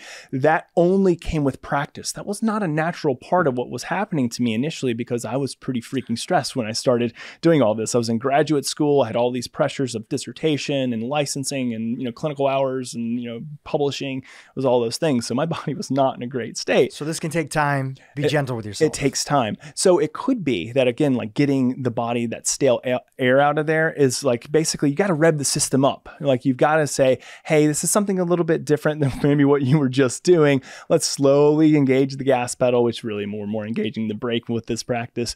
But I think that it makes a lot of sense. So, hey, it's something for maybe to put on the docket to research. Okay, cool. Next. Yeah. So what I would say, again, passive volition, what I will do too, and it's hard for me to kind of like count and lead somebody through this and show biomechanically how it works, but everybody gets the gist. But I would just encourage people when they at least first start practicing, hand on the chest, hand on the belly. My good friend Patrick McCune, who wrote the book The Oxygen Advantage, this is the way that he teaches this practice. He works as an advisor for Hanu, and I think it's just a really great practice on feeling the mechanics, getting into that rhythm, conditioning it. So what I would just like to say, and this again, if you have no timer, you can just count. So you would just do, again, everything in through the nose. It would be inhale, 2, 3, 4, exhale, 2, 3, 4, 5, 6, inhale, 2, 3, 4, exhale, 2, 3, 4, 5, 6, one more, inhale, 2, 3, 4, exhale, 2, 3, 4, 5, 6. So you tell me, Dhru, subjectively, going through, that was 3 breaths. Subjectively, what did that do to your physiology? Instantaneous relaxation. It is. Isn't it crazy? And if somebody had on your device and it was just explain a little bit of like, where would they wear it, right? Mm-hmm. And if they had it and it's connected to an app, it's a whole ecosystem. Yep. What would they start to notice on their device? Yeah. So if people are wondering, number one, like what is the differentiator between our device? Why can't I just use, my, and people on the camera are going to see my Whoop, my Aura, my Garmin. I'm brand agnostic when it comes to hardware. I love it. Like there's just great tech out there. Yeah, and you probably want to try it all just to see how it all compares and what you can learn and make your system better. Indeed. Most people are used to getting HRV one time a day. They'll take it in the morning, or they'll look at their device and they'll see the overnight data. And that's really great for recovery and looking at it over time. So looking at from night to night or from morning to morning. From a sports recovery perspective, that HRV can provide so much amazing data. Where ours differentiates is that ours is actually worn all throughout the day. It's a wearable ECG or EKG chest strap. And the reason we chose that is because we wanted the most accurate and reliable device that we could, which takes the actual direct input or output, I should say, of the electrical components of the heart and measures that time frame as opposed to being indirect with some of these other devices that we wear. So it's not prone to artifact. So as prone, I should say, to artifact. And what I mean by that is like movement, shifts, a lot of those things can impact the data quality on a lot of these devices from a heart rate variability standpoint. So for us, we can guarantee accurate heart rate variability continuously. So it's not just you have to be still to take it, you're going to get it continuously. So it's a Polar H10 chest strap is what we use. So it just goes around the you body. Wear your clothes on top of it. Yep. So it can be underneath your clothes. Exactly. And it just sits right beneath your sternum. So your sternum is that really hard bone right there at your chest cavity. It just sits right there. You can even shift it a little bit to the left, right over your heart if you want to, but it sits fine. And for right women, there. would they typically be like right under the bra Right strap? under the bra. Right, under the bra. One thing to remember too, is doesn't happen very often because they've really built the device. It's throughout the years, it's just advanced. Is that for women, it used to be that if they were wearing a wired bra, the wiring could actually interfere with some of the electrical components and output, but that's actually been solved now, so you don't see that affecting. But what I will say too, that if a woman is wearing a wired bra, just to be conscientious of that, if you see some kind of like wacky data, it's not probably because something's happening with the device. It's more likely because there's wiring in the bra, but that really doesn't happen that often. And I'm not an expert in this area, but like I've heard people in the past on the podcast talk about like there may be other health benefits for women to move away from wired type bras and move to something else. Yeah. I can't speak super intelligently on that, but that was my first thought, that I would also second you on that. I've heard that there are some pretty, detrimental effects. I think some are like arguing now there's probably detrimental effects maybe to bras in general, but I don't want to be, that hippie saying like, all right, women burn the bras. Maybe you should, maybe you shouldn't. I don't know. Your own, that's your own prerogative, but just be conscientious of it. That's one thing, but it goes there. I mean, it's a very comfortable strap. The one thing that's great about it is that you can put it on, take it off. Like you don't have to get it wet. You don't have to put electrode gels. Like you don't have to deal with sticky electrodes like you do with other EKG monitors. It's on, off, easy. You can wear it for, 30 minutes to, I wear it generally 12 to 16 hours, but I'm the co-founder of the company, so I'm probably going to wear it more. And what the difference is between our platform and others is that you're getting 3 different continuous components or different biometric outputs that are associated with overall stress, resiliency, and mental health outcomes. So for us, we're a wearable in the mental health space. We are mental health or mental wellness centric, which is different than a lot of other wearable companies that might focus on sleep or metabolic health like levels or, recovery. Athletic performance. Yep, you got it. We are mental health focused. So that means we're doing a couple of things. Number one, we're continuously monitoring your biometrics, heart rate variability, heart rate, and your respiration rate all throughout your day. And we are acting almost like this stress coach as well. So it's like a full-time stress monitor and a full-time stress coach. Well, what does that look like? When we see distinct changes or shifts in your numbers, whether it's heart rate variability, or respiration rate, we're going to provide you feedback on that. We're going to say, you get an alert on the app. You get it. Yep. You get a push notification on the app. And what that push notification does is it says, hey, Jay, it looks like something's going on. We're not going to be the ones to make the assumption of what's going on. But what we do know, no matter what, is we see changes in your stress response. It appears that your nervous system is being taxed right now. That gives you the opportunity to do 2 things. Number one, log it, because if we want to have better self-awareness of what's going on in our, what's causing us stress, I should say, we need to log it. We need to have track of it. So for me, it's like I can look back on the past week and see all of the things that caused my stress resiliency to plummet because my nervous system was being taxed. I can also do the opposite and see what were all the things that were really enhancing my nervous system fortitude. What were all the things that were enhancing my resiliency to stress, resulted in better outcomes. I can look at that as well. So for me, it might be, oh man, commute. Like I log that one a lot because with traffic, like the commute can really amp up my nervous system. And so I will log that one. It could be email apnea. It could be, relationships at work, relationship with, your significant other. Maybe it's your kids that cause you a lot of stress. You can go in and log it. The one key component that's very different from other apps is we don't want you just to take our word that your body is experiencing taxation on the nervous system from objective data. We want your subjective input as well. So you tell us, like during that moment that we alerted you, during that moment, were you experiencing a lot of psychological stress at that time?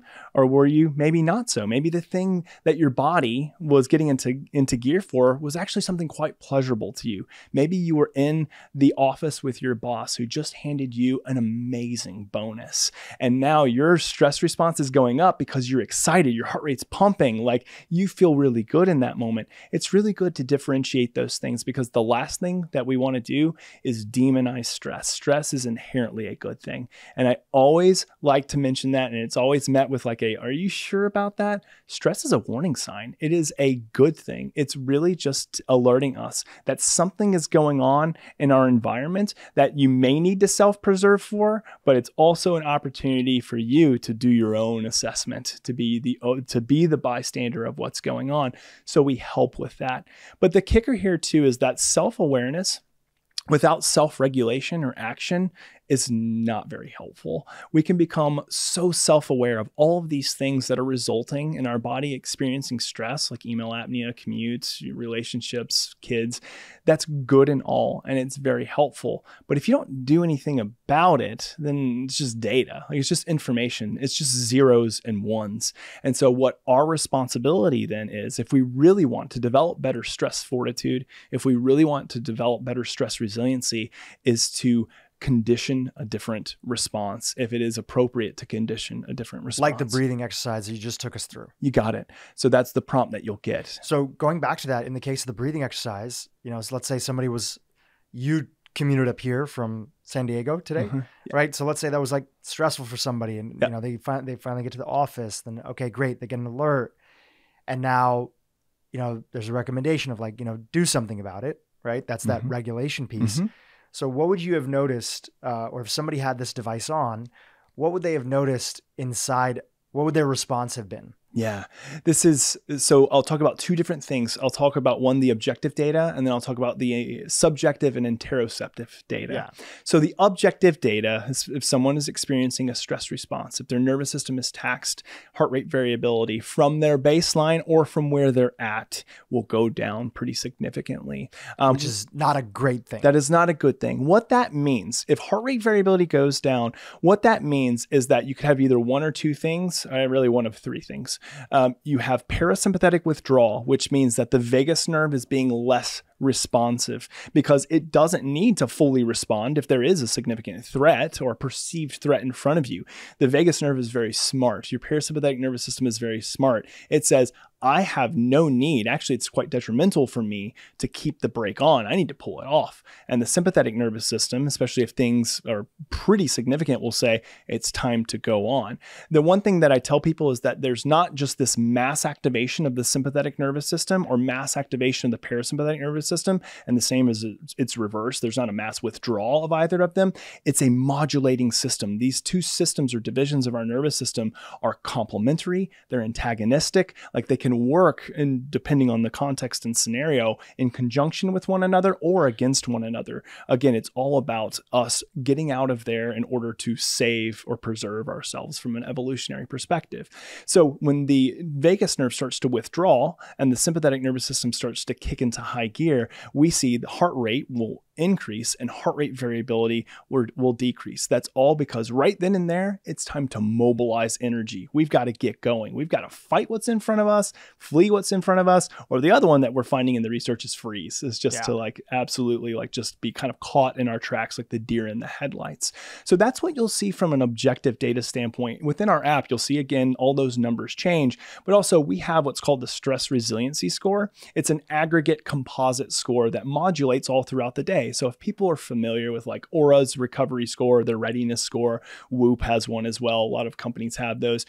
Those, whenever you get them, it stays with you throughout the day, like whatever it was after sleep. Whereas ours is kind of more similar to levels where it modulates depending on the context and depending on what your data has to say. So when someone's experiencing a stressor and all of those markers are kind of fluctuating in the direction you would expect with stress, then we see the stress resiliency score will move in a downward direction. And all that number is saying is that it looks like your nervous system's being taxed. It looks like you're experiencing stress. Now, subjectively and interoceptively, it could mean a whole slew of things depending on the individual. It can manifest in frustration, in anger, in anxiety, in kind of getting caught in that cognitive funnel. It can also be, especially if someone's very interoceptive, which is what we train a lot of people to do. And if people aren't familiar with that term, interoception, that's our body, that's our ability to tap in with what's going on within our body, to feel what's going on. So if you're someone who, when you get anxious, you can tune in and feel heart rate increasing, you can feel the changes in your muscular tension, that's somebody who has a high level of interoception. We've seen that when people become more self-aware of their stress response, and as they train more resiliency to stress through breathing, biofeedback, meditation, and other things that we include in our app, we see that their level of interoception goes up, which is a good thing. Now, it can be a bad thing. You can actually have too much interoception, and you're too tuned in. You can be too tuned in and not be able to distract yourself, and not be able to turn off what's not needed. Yep. I guess like sometimes people would say like empaths, you know, maybe people who they're a little too tuned in to what's going on. Even it could be of picking up other people's energy Yes. to the point and degree that it's very hard for them to maintain their own. Yep. They're being influenced by everything around them. That's it. The extreme example or more clinical example would be someone who has like trauma, post-traumatic stress disorder, is that they become so in tune sometimes with their body. It's interesting because you can see one or two things. So in tuned with their body that become fully immersed and that's all they can see and feel and experience.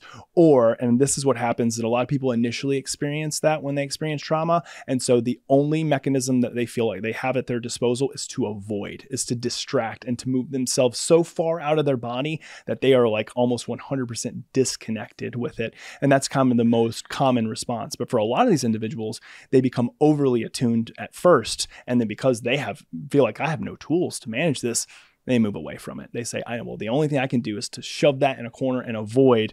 And as we know, it bottles up until the person explodes or they implode, which is never something that we want to have happen. So the intention of the app, again, great objective data, get your subjective input, and then we want you to train and condition a different response. Because the more and more, especially if you have a common occurrence of a stressor, the more and more you condition a response of safety and of relaxation, the body is going to change that to being your natural response.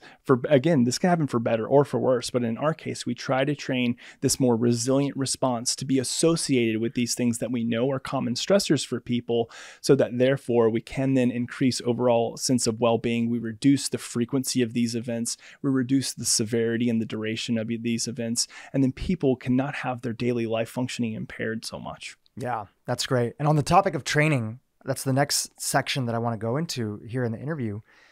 And then we can tell people about how to find the app and sign up for it and everything, because you guys are about to launch coming up soon. That's really exciting. Congratulations. Thanks, man. As a fellow entrepreneur, I know that journey well. It's a crazy one. And I love anybody that's working on how to make health more accessible. Yeah. How to make it more accessible, because if we can intervene now, there are things that we can do now that can prevent us from having so many chronic issues later on. Mm-hmm. And it just takes a little bit of access to data and some recommendations to be able to do that. And you start 10 years early. I mean, every doctor knows, my brother-in-law is a cardiologist. He always says, like, people come into my office all the time and stress is the major connector to all these different things that they're going through. It is. So, okay, coming back to the word training, there are two things that I've heard you talk about that anybody can do, whether or not they have your device, whether they have it. And I hope a lot of people sign up for it. I know I'm going to start using it. And those two things that can help the body train that you've shared in other interviews are hot and cold exposure. Yeah. So walk us through both of those and why those two things are so pivotal and a huge part of us reprogramming our nervous system. Yeah, I love these subject matters because we start to move into things that for the general public, I know for the health optimizer, peak performer, biohacker, very immersed in this world. So they're probably going to just say, yes, I love this. But for the common day individual, they may not see the connection between overall stress fortitude and stress resiliency, and then putting ourselves into these pretty stressful situations. And the one thing that I think I would need to explain is how stress can actually be good for us and lead to us being more resilient to stress. So we come back to this concept that a lot of people are familiar with that is called hormesis or hormetic stress. Hormetic stress kind of works under the notion that what doesn't kill you makes you stronger. It's a bit of a bastardization of what hormetic stress is, but it's basically using things within our internal and I would say more so our external environment that cause this inactive stress response, and therefore can help you to build overall resiliency. So this is the idea that if you think about what is the most common state of hormesis for most people that they can fully understand, exercise. Exercise is a state of hormetic stress. When you go into the gym, it doesn't matter if you're doing calisthenics, cardiovascular output, yoga, Pilates, weight resistance, or training. We know that we are inherently stressing the body. We are putting the body in a state of stress. That's why if you're wearing my monitor, what you'll see is all these markers that are consistent with stress. They're going to go in that direction. HRV is going to drop, respiration rate is going to go up. You're going to see that you're going to have an immense increase in heart rate. You're going to see all of these things. Well, what is this actually doing? Well, if we think about, for instance, with weight training or resistance training, We're breaking down the muscle, we're stressing down the muscle so that it can indeed build back bigger, faster, and stronger. So then that would beg the question, are there mechanisms for doing that for our nervous system? And I would argue that exercise is one of the biggest hormesis that breaks down our nervous system as well and allows our nervous system to repair. But hot and cold exposure are two that for now are becoming much more readily available and accessible to people, but we know have profound effects. The one that I think is a little bit more of the wild, wild west would actually be cold therapy or cold exposure. I think we have a little bit more literature on sauna and the impact from a cardiovascular standpoint and also nervous system standpoint. But there's really interesting new data that are coming out on cold exposure and a lot of great anecdata that I can talk about, as Andrew Huberman always likes to say, that I think is very intriguing. And I know the research will be coming down the pike. Let's talk about heat exposure first. Well, there's been some really interesting studies that have been done in the last 20 years or so that have looked at what happens to markers of stress resiliency and fortitude, and even cardiovascular resiliency and fortitude when people do a sauna session. What we have found is that for individuals, and again, I would encourage people that if they do sign up and use Hanu to test it, I test this all the time, and it's consistent with the research, that when we get into a sauna, heart rate and heart rate variability are going to change to the stress. Like we're going to experience the stressor. It's a very difficult thing to do, especially if you're in 200 degrees or whatever for 20 to 30 minutes. We're going to see all those markers change. But the really interesting thing that happens is that around 20 to 30 minutes post sauna, we see HRV and heart rate not just go back up to where your baseline was, but to go above it.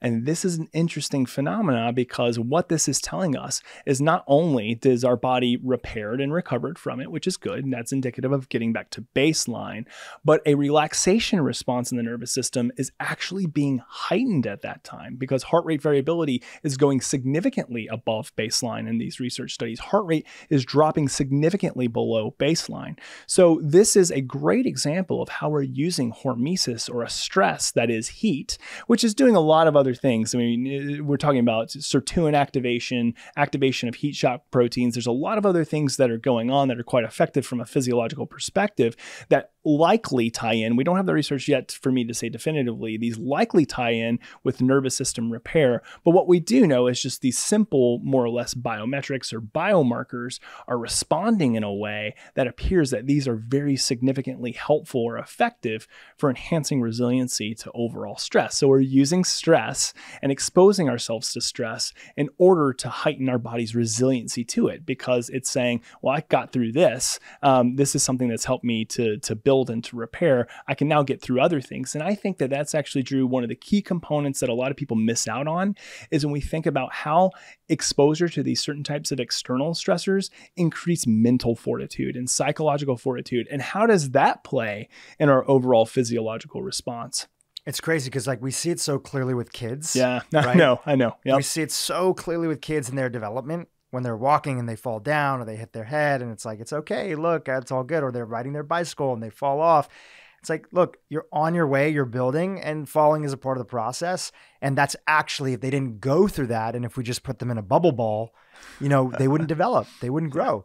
We need to think of ourselves in that same way and think, how are we actually challenging ourselves so that we can increase our nervous system's ability to handle anything that it comes across? Yeah, absolutely. I mean, if someone who's watching this has never been or listening to this has never been into a sauna, the first time they go into the sauna, it's going to be pretty painful. And they may say, well, depending on how hot it is, but if they're at like, let's say kind of the recommended range of heat, which is generally around 185 degrees Fahrenheit to around 200 degrees Fahrenheit, they're going to find that maybe even after the first 5-6 minutes, like it's going to feel like I need to get out of here. And maybe they do need to get out of there because their body might not be ready for it. But what do we gain more and more we do it? Tolerance. We develop fortitude. We adjust to those things. What's helping us to adjust? Well, we're conditioning our nervous system. Our nervous system is able to prepare and handle it, but also psychologically, it is helpful as well. Because for me, the way I look at it is like I go in there and so I'm one of those crazy guys that wakes up super early. I do my workout super early and I always finish my workout with a sauna. And for me, to use Ben Greenfield's term, I like to eat the frog first. Like just get the hard thing out of the way in the morning so that when I go throughout my day, even if I have a cascade of shit that hits the fan throughout the day, which happens plenty of times, I can look back and say, look at the success I had this morning. I was able to get up and I was able to do it. No excuse for me. And I like having that.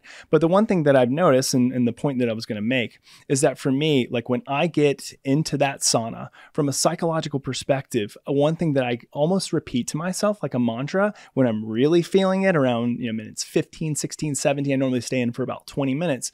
I start repeating to myself like, you think you're going to encounter anything that feels this physiologically painful today? Probably not. Like I can concoct some worst case scenarios of how I'm going to hit, but I'm like, for me, I'm like, look at what I am doing right now. Like I'm putting myself through the ringer. I know this is going to be helpful for me. And to use, Ryan Holiday's terminology, I love, Stoic philosophy and I love Ryan Holiday, but he mentions this idea of like the obstacle is the way. And that's a Marcus Aurelius quote. But for me, I kind of view that when I'm in these painful situations, this is my obstacle. This is the barrier, but this is the way. This is the thing that's going to build character, build me back bigger, faster, stronger. And again, this is a way of not just building physiological fortitude, it is a mechanism for building psychological fortitude, which we have to have. We can build all of this physiological fortitude, but without the psychological fortitude, there's going to be a lot of shortcomings. We're leaving way too much on the table there. So that would be, my notion there. So heat is such an incredible influencer, but cold is also one. And before we go to cold, just a couple things about heat, because of course not everybody has a sauna, but just a couple things that I'll throw out there, and maybe you have some too. I think saunas are getting more and more affordable that are out there. Yep. In general, most of the data that's out there is on not infrared sauna, but traditional saunas, because a lot of the Nordic countries and the history of use over there. So it's going to be, and those saunas are going to get typically hotter. And that's at least where the data is right now. Yep. Maybe in a few years that will change, but at least getting some exposure to that type of thing. So if all you have is infrared right now, because a lot of, it's nice to see a lot more gyms having saunas and places. So if you can't afford one or you don't have one in your house. And another thing is I've seen a few people do this as part of our community. They've gone in on a sauna with like a group of friends, and whoever has the bigger outdoor area or the garage or whatever will have it. But, everybody gets to use it. And a garage is a great area because you can come in and out without disturbing the family and other stuff. So you can go in with one on a friend. Some people talk about, warm baths. What are you feeling about that? Yeah. Or hot baths. Not to mention my continued man crush of Andrew Huberman, but I've listened to him on this one and I agree with what he has to say because I've tried it as well. The problem I think that happens with warm baths is that while we can get body temperature up, and I've heard Rhonda Patrick mention this as well, while we can get body temperature up and it can be somewhat effective, it doesn't appear, at least the research that we have right now, or at least the thought that we have right now, is it doesn't appear that it's hot enough for us to actually begin to activate sirtuins, to activate heat shock proteins. And the one problem that you have too is that even if you get into a hot bathtub, the heat dissipates rather quickly compared to a sauna that's regulated. Totally. So for me, I've tried it before. And again, this is purely based on me just looking at my own biometric data. I know that when I'm in my traditional Swedish sauna, which is what I use, that's regulated normally around 195 to 205 is where I like to keep my sauna, is that my biometrics change immensely different than if I get in a hot tub. It's very difficult for me. I can get my heart rate up to 120 or so, like when I'm in a 200-degree sauna. When I'm in a bathtub, like if I can get my heart rate up to like 95, like I'm really like pushing it. So we can see just the pure biometric change is different. My body just doesn't respond that way. But I don't want to just throw the baby out with the bathwater, if you will, and say that it's not effective. It might be quite effective for some people. I just find for me, I do tend to stick to a Swedish style sauna. And I do think that while there is the potential for infrared saunas to really take hold because they're the most affordable, easily accessible mechanisms, I'm a little bit worrisome about them not getting hot enough, and they typically are not my recommendation for people just based on that fact. I will say though that about 2 years ago, I was sent a sauna blanket by my friends over at Higher Dose. Yeah, they're great. They're awesome. And they sent me a blanket to use, and I was measuring biometrics, because I always do that. And I had actually more of a visceral, bodily, physiological experience and change with a sauna blanket, an infrared sauna blanket, than I did with the infrared sauna that I had in my home at that time. And I found that fascinating. I didn't know if it's because it was on me, it's touching me. I have have nowhere to move. Like I can't really escape. Like you're locked into like this blanket, which like people who have claustrophobia are probably like, yeah, never getting that thing. But for me, it just kind of like locks you in. And I found I just got a better sweat and got my body temperature up higher. So that could potentially be an option. But I think like if you have access to more of a Swedish style sauna, that's probably the best way to go. Yeah. Great. Awesome. You were about to get into cold. Yes. Cold therapy. This, as I mentioned before, I think is a tad bit more of the wild, wild west in terms of what we know and what we don't know. The great thing though, is that the research is starting to spin up really, really quickly. And we have some great research out there in terms of just the overall positive health benefits that this can have. And for me, obviously, as a psychologist, I'm very interested in the psychological effects and the neurological effects. Just in general, those are the things that I tend to gravitate to when I do research and data. So what I'll speak to is first the research on that in terms of stress resiliency and stress fortitude, but then I'll also speak to kind of what we're finding in our own research at Hanu. So cold exposure is one of those things, a great, I don't know if it was an article, but a piece came out. I'll have to search and see what it was, but it came out from a researcher named Susanna Soberg, who's very known kind of in the domain of looking at metabolic changes with cold exposure and heat exposure. And she does a lot of work on that end. The question was asked to her, because this one always comes up, the difference between like cold immersion and cold showers, and what does that do to our overall physiology? How does that impact our overall nervous system? Well, what they're finding is that cold showers, while it can be very effective in helping to boost overall mood, it can be effective in kind of enhancing like that sympathetic output to drive up performance and really kind of get us going.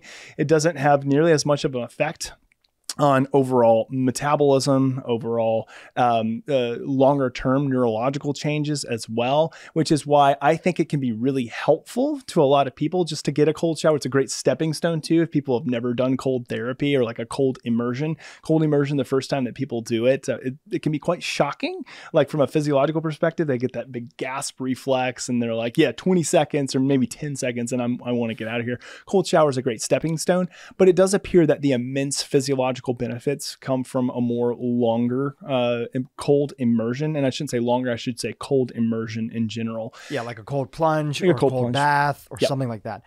I often find showers, just a little segue, or a little note rather, I find showers actually sometimes they're more accessible. And so I'm glad that they have them and, you know, the whole Wim Hof process and everything. But it's weird to have like your back is super cold and then your front is like normal. Unless if you have a overhead shower where like all parts of that's easier. If I'm cold, I want my entire body to be cold. I don't want one side to be warm and another side to be like, you know, cold. I find that a little bit, that contrast is tougher. No, I'm with you too. I found cold showers are interesting to me. They definitely wake me up and I really enjoy them and I do them daily.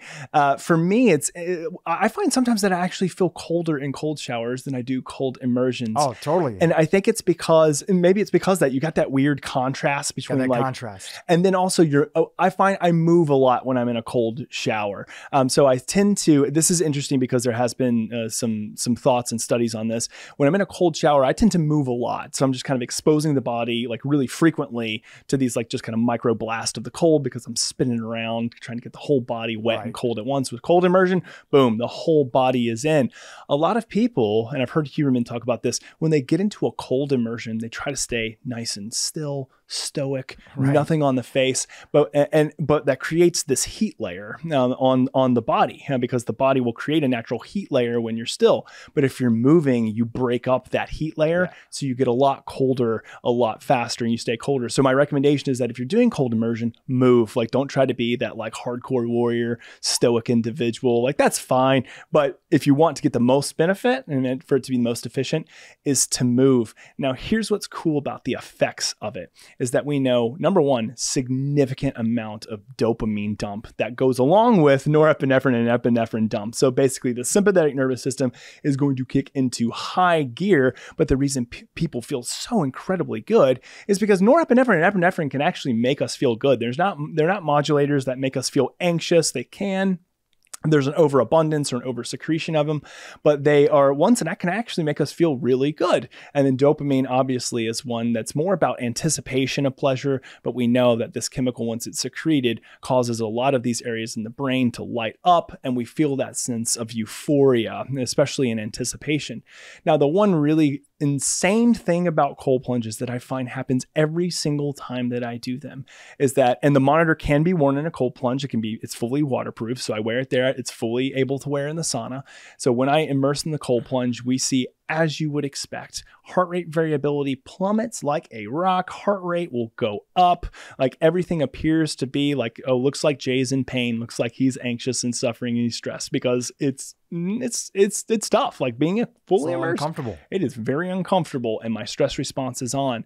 But then again, the same exact thing with sauna, however, will happen afterwards. However, I think it's even more significant and more robust. I actually see a more significant increase in heart rate variability. I see a more, even more significant decrease in heart rate. I also have more of a sense of euphoria, and overall just outlook tends to be better after a cold plunge. And I don't think we fully have the research to be able to talk about all of the mechanisms that are occurring there, but I think it's that inherent dopamine dump that you get afterwards that just makes things feel so incredibly good, and probably has to do with serotonin regulation as well, and the regulation of other neurotransmitters and glucocorticoids. But there's this inherent pleasure that I get from that, and sense of euphoria, that I don't necessarily get with sauna. With sauna, I find that it takes me a little bit more time to recover. Like I get done and I'm like, dude, I'm still just like burning up, and it's like 30 minutes afterwards, and I'm like, a little bit of like a post sauna days. Right. And that's what it is.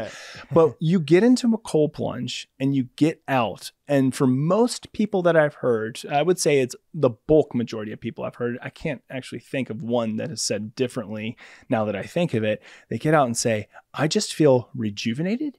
I feel revived. I feel like I have boundless energy. It's just this interesting It feels like experience. You just drank like a cup of coffee and you're ready to go. It does. But not like too much caffeine, like the right amount, and you're like good. It's like, and you're there. It's like the no jitter version of caffeine. The no jitter version. Right. Just down the street from our studio over here in Los Angeles, there's a little like membership, sort of like a recovery center. It's called Reset by Therabody. Oh, yeah. The people that make the Theragun. Oh, yeah. And they have cryotherapy there, like a full, like you go in and the door closes, look like a little refrigerator. Yeah. And of course, cryotherapy is available in a lot of places. Upgrade Labs by our friend Dave, and many other locations. And that's kind of my access to cold therapy right now. I'll go in for and I'll do it with friends, and I'll do usually like 3.5 minutes. That's kind of the max that they let you do over there.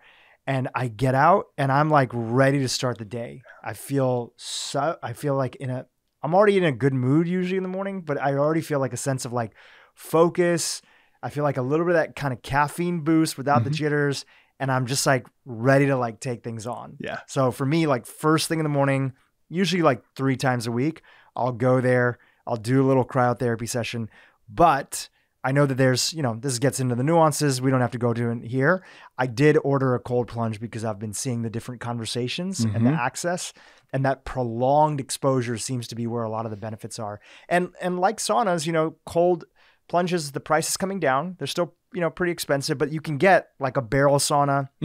A lot of people have a hack where they'll get like a little horse trough. What's it called? A horse trough? Yeah. I've seen those. Yeah, you can get them like put ice into it, or more accessible than heat is that you just have your bathtub, you put ice into there, and then you fill it up. Right, indeed. There's also one other one that's really cool. I've seen a lot of CrossFitters do this, and I believe the first person I ever saw do this was Luke Story, but they changed like those freezer chests, like those really large freezer chests. They convert them by like doing some caulking and some different things into a cold plunge. It's really cool. So, instead of a lot of the cold plunges now are typically like 2,000 to 4,000, some even more than that. But you can buy a chest at wherever. Sears. Is Sears even still around? I don't even know what's Home Depot, whatever is still around nowadays. It's funny. I barely go to physical stores anymore. What a modern day individual I am. But you can go buy one of those for whatever, $600-700 and make your own. I mean, it's probably maybe less hygienic. You have to clean it out a little bit more than some of these other ones that are like ultra filtrated, but it's a way to kind of like dip your toe in the water, if you will. What's a good temperature you think for somebody who's starting off who hasn't done it and they're just, building up their tolerance? What's a good temperature and an amount of time, if you have any recommendations? Yeah, so my good friend who owns a company called Morozco Forge, so they're a cold plunge company. His name's Tom, and Tom is out of Arizona. He's a professor at Arizona State University. So one of the things that he's honed in on a lot that's really interesting, and I've heard others talk about this as well, is that when you first get into full cold immersion, the temperature doesn't have to be that cold. Like they've done research studies where they've actually just taken the water temperature down to around 60 to 65 degrees, which is chilly. Like it's not like it's like, oh, this is super, super comfortable temperature of water, but it's definitely not freezing. And what they found is that even within that temperature, which is 60 to 65 degrees, not that cold, you can replicate this pretty easily at your home, like just within a bathtub. You don't even need ice for that. You probably just put it on the cold temperature, have a temperature gauge or a thermometer that goes in it and set it to around 60, 65, is that while you had to elongate the amount of time that you were in there, because the more cold you get, the more you can decrease the amount of time that you're in. Even though you had to elongate the time, we still saw pretty significant beneficial effects from just being in 60 to 65 degrees. Now, in these studies that they were doing, and they were measuring different kind of outcomes as well, I think they had them in in that water for a crazy amount of time. Like I don't remember specifically, so I can't speak super intelligently, but it was hours and hours and hours. So I don't think that people need that in order to experience the effect. They were looking at something different. They weren't looking at it for like the modern day individual who's trying to get the health and wellness benefits out of it. They were studying something different. But Tom has mentioned that just to start, you can start off around that range and then just get in for like 10 to 15 minutes at that range. And a lot of people are going to experience some of that brown fat mobilization. And then they're also going to experience, again, just that sense of euphoria, the dopamine release, the epinephrine, norepinephrine release. So I think that's a good place to start. And then as you progress and the temperature, as it goes down with cold immersion, you can start to also take the time that you're in down.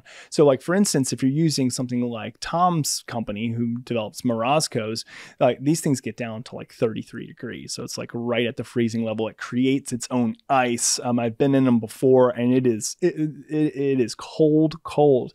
And so for a lot of people, again, it just depends on how well they're adjusted to it. So if I'm generally getting into, let's say, a 34 or 35 degrees cold plunge, which is around where mine generally is, I'm getting in there anywhere from about 3 to 5 minutes. And I do 3 to 5 minutes anywhere from 2 to 3 times a week. So not every day. And the one thing that I make sure that I do not do is that I do not put cold therapy right after a workout. So I do not fully immerse myself into cold right after a workout because it can blunt the effects. We know that it can blunt the effects of exercise. So you want to move that generally around 6 to 7 hours after a workout so that you do not blunt the hormetic response that we have and the reparative response that we need from exercise. But I would say that for modern day cold plunges, a lot of people will get in generally from around 3 to 5 minutes. Now, Tom, who again is a researcher on all of this stuff and has a lot of more, he can speak a lot more intelligently than I can.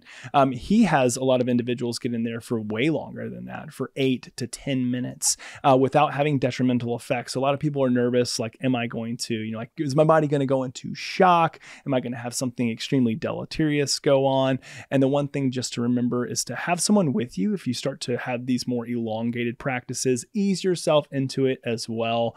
And then also the one thing that I mentioned, which bears repeating probably 1,000 times, do not do cyclical hyperventilation or Wim Hof style breathing prior to getting into a cold plunge. It is a recipe for disaster. And unfortunately, people have died. So, I would say that when you... That's from people like doing a type of breathing that basically causes them to like pass out. Yep. Yeah. Cause them to pass out. And it's happened far too often. Well, and I think the one problem that was happening is that a lot of people who are doing Wim Hof style breathing, Wim Hof, one of the core tenets is breathing, and another core tenet is cold exposure, but they're not supposed to be intermixed with one another. Or the times that they are utilized together, there's always people that should be there with you to kind of monitor and make sure that if something does happen and you have a vasovagal response or a syncope response, which is passing out, that you have someone there who's going to be able to help you out. I had a good friend of mine. I've got to tell this story because it's crazy. His name's Dr. John Deloney. So John, if you're watching this, I love John. He's a personality for Dave Ramsey. He does podcasting with him and he's on his show. I've listened to him before. Yeah, John's awesome.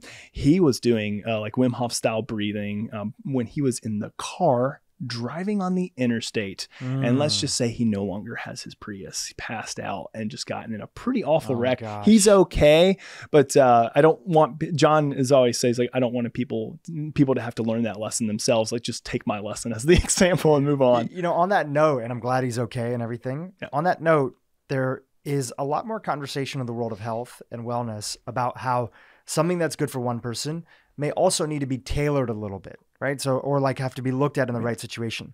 So with my audience largely being a female demographic, one of the things that we've had is we've had different experts come on and functional medicine doctors that say that some of these extreme or like more, what was deemed to be more extreme, hormetic type of inclusions that we want to pull in, that we want to make sure that for women, especially in their childbearing years, that we understand that first of all, everybody's different, but that some of these things that could be very beneficial to like a male like me or you, who doesn't have those hormones and that body and that makeup and that biology, that certain things like doing a lot of cold therapy could actually be very stressful for that person. What have you seen, and can your device be something that can help people target in and actually know, is this beneficial or is this not beneficial, right? Like one example that's often used is that we know that fasting has a lot of benefits.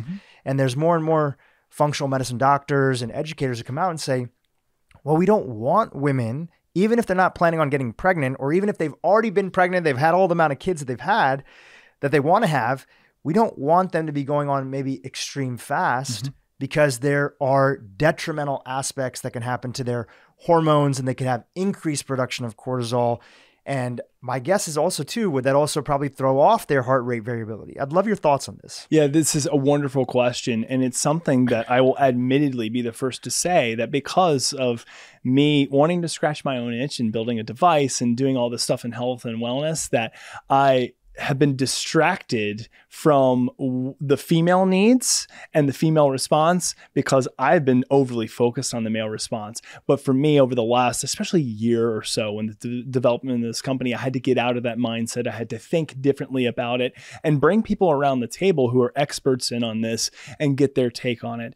So the one thing, and I just recently did a podcast on the Hanu Health podcast about this, where I brought multiple women who are elite health coaches and also experts in this field to talk about kind of the myths that surround doing a lot of this, more or less what we can call now excessive hormesis or excessive hormetic stress, and how it can detriment or cause detriment to the female body. And the question that you were asked is like, how can Hanu be used, or how can other biometrics be used to assess kind of the detrimental or maybe even lack thereof impact on female physiology? And the answer is that it can absolutely be an aid there, because just as you've mentioned before, whether it's fasting and the dysfunction that can cause on glucocorticoid dysregulation or thyroid dysfunction, we know that HIIT exercise or high intensity interval exercise, we kind of were just prescribing the same thing for males as we were for females. And all these females were out there, busting their butts and like doing all this work in HIIT. And then next thing they know, they're like, I'm drained of energy. I'm not recovering. I'm getting injured. My thyroid levels are crazy. My cortisol levels are crazy. My cycle is thrown off. I'm not having my period anymore. Exactly. But they're like, but I keep getting this advice. Well, the advice was indeed tailored toward males. So what do we do about that? Well, the biggest thing that we can do, and I really credit the health optimization community, the biohacking community, and then also too just the ability now in our everyday life to capture these biometrics, is that we can be this N of one and we can experiment, because what is going to impact and affect one person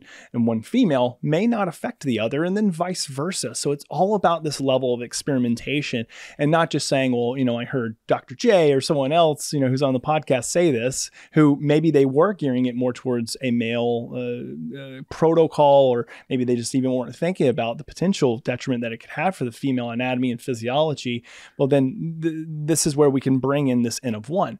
So what will Hanu do? Well, again, if we remember what Hanu is looking at, it's looking at taxation of the nervous system. And taxation of the nervous system is a sign or an impact of what stress is doing to the body. It's a communication pathway. It's informative data. So the one thing that we've seen, and what you would expect to see, that if a woman is engaging in something that is excessive for that individual, then we're going to see not just transient changes in these data, but more chronic long-term downward trends. So for instance, this is a really interesting example that I could give. I was working with an Olympic athlete, a female Olympic sprinter, and she came to me. This was probably about 2 or 3 years ago. And she said, Dr. J, I heard you on a podcast. Like, I've been looking at HRV on my Oura ring, for quite some time right now. And like, I'd see nothing but like this nasty downward trend in heart rate variability.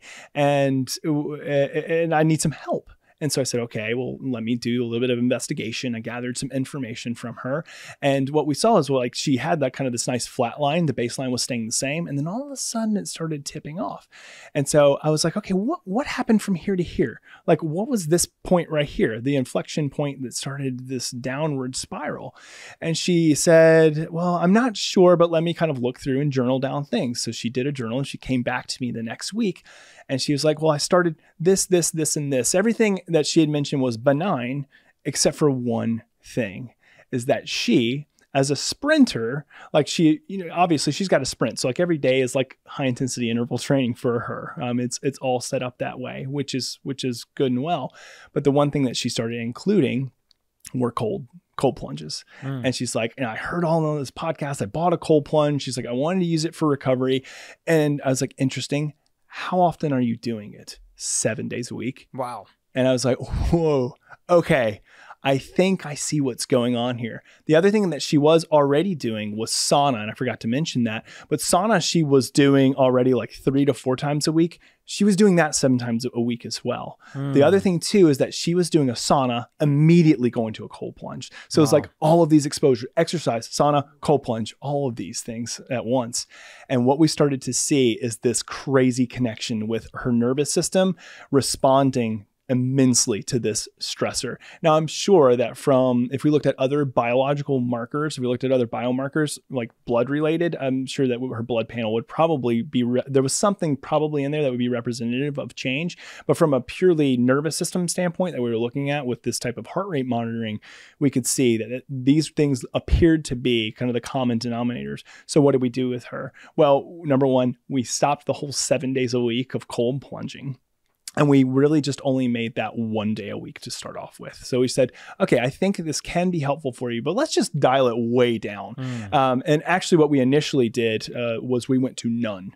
I said, let's go to none, because the only way we're going to know whether or not that is a huge culprit is that, like, it's kind of like an elimination diet, right? Let's just take it out, and then we'll slowly reintegrate it in. I had her do that and with sauna.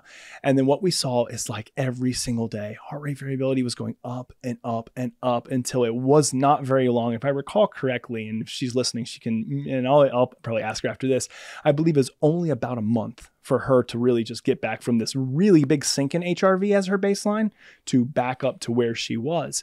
But here's the really cool thing, Dhru, is that once we started to reintegrate sauna and we started to reintegrate protocols for cold therapy, for her, we found out where that sweet spot was. What did it end up being for her? No more than 2 to 3 times a week. For cold therapy, for heat therapy, or for sauna, it was no more than 3 to 4 times a week. She was just doing an excessive amount because she didn't know. And she thought kind of more of a good, it was kind of like this notion of like, I can do more of a good thing and that will be better for me. Totally. And it was not. It's this inverted U-shaped curve that we have in almost everything in life, that there's this optimal zone right in the middle.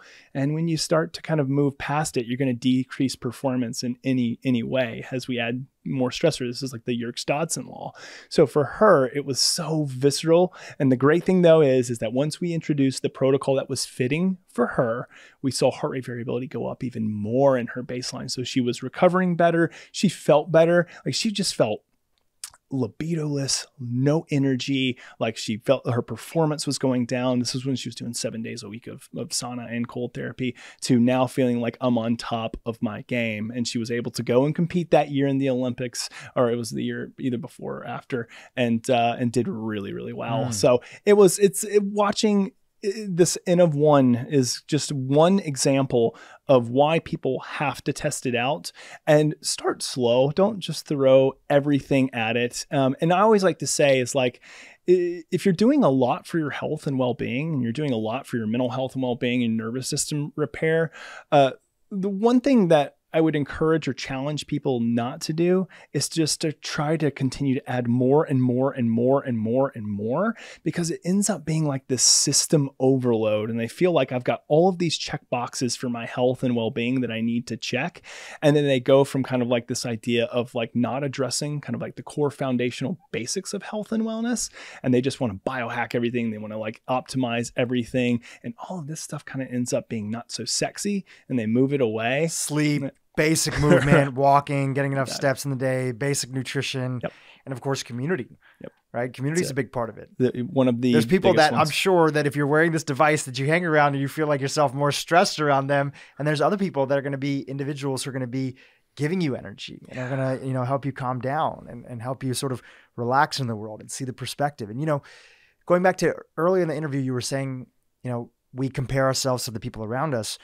The good and the beneficial hack of that is that when we start to hang out with people that are also growth mindset driven, want to give back to their community, are involved in wanting to make the world a better place, are show up strong in their family, all these things that make a good citizen, that rubs off on us too. Because we want to see we see those examples where we're like, wow, this is how somebody handles stress. If they can do it, I can do it as well. It's so true. And the opposite is also in effect. If you're around those people who bring you down, you see their visceral, emotional dysregulation, they're flying off the cuff, then that rubs off as well. Personal example that I feel completely okay sharing is I've seen this with my kids. If I find that I allow my nervous system to go nuts and I am not regulating my emotions, which I work diligently on doing, but sometimes I'm human and it comes out. Well, what do I see my kids start to emulate? They're doing it as well. Their emotional dysregulation occurs more often, or it's more severe. So it goes in the opposite direction. But I think to your point, when we align ourselves with other individuals who have that growth mindset, who are really taking hard charge with their life, with their health, with their well-being, with their community, we are going to want to be a part of that. Because for us, like, we see the good that it's doing, and we know that we can help to make it better, but it's going to help us to be better as human beings as well. And I think everybody wants to be a part of that collective sense, that collective community, because we inherently, as humans, the core of us is relational. And so when we start to isolate and move away from that core need, from that core aspect of who we are as human, we feel that sense of void and emptiness. And when that sense of void and emptiness is there, our response is different, but also our nervous system is responding different as well. And we see it so clearly. So again, not to try to bring it back to biometrics and data, but it's all interconnected, 100%. It's all interconnected. And I think the more that we can increase that ability for us to know where we stand, the more that we can do something. I always share on this podcast that I love finding out when I'm part of the problem, because if I'm part of the problem, I'm part of the solution. If life is happening to me and there's nothing that I can do about it, that means that I have no control. And if everything is happening to me, if everything is other people are the problem, if everything is something else's fault, there are legitimate times in our life where, of course, we're not the cause of everything that's there. Mm-hmm. Things do happen to us. Yeah. But if we don't see how we can be part of the solution, which first understands how we are playing part of the problem. And problem often has a negative connotation. It can actually be a positive thing, like just something broke down. Okay, there's a little breakdown. Maybe that's a better word than problem. So there's a little breakdown here. Or I started running with a story, talking about how stories shape us. I was visiting my chiropractor one day, and he was showing me some of his biometrics on some HRV and everything else like that. And also he was wearing a glucose monitor. And he was like, check out this spike that happened to me yesterday. He's like, what do you think happened? I'm like, I don't know. Did you like eat something crazy? He's like, no, this patient who has at times problematic and always has something that didn't go right or whatever called. And my staff said that she called, and immediately I went into like a story. That's it. Oh, this is there, that's there. It's going to be crazy. It's that. And I don't remember what the patient called for, but it was not as bad as he was expecting, but the body had that response. Mm-hmm. The more that we can understand how these things, little things, these micro stressors, as you call them, shape our life, the more that we can actually see how we can intervene. Yep.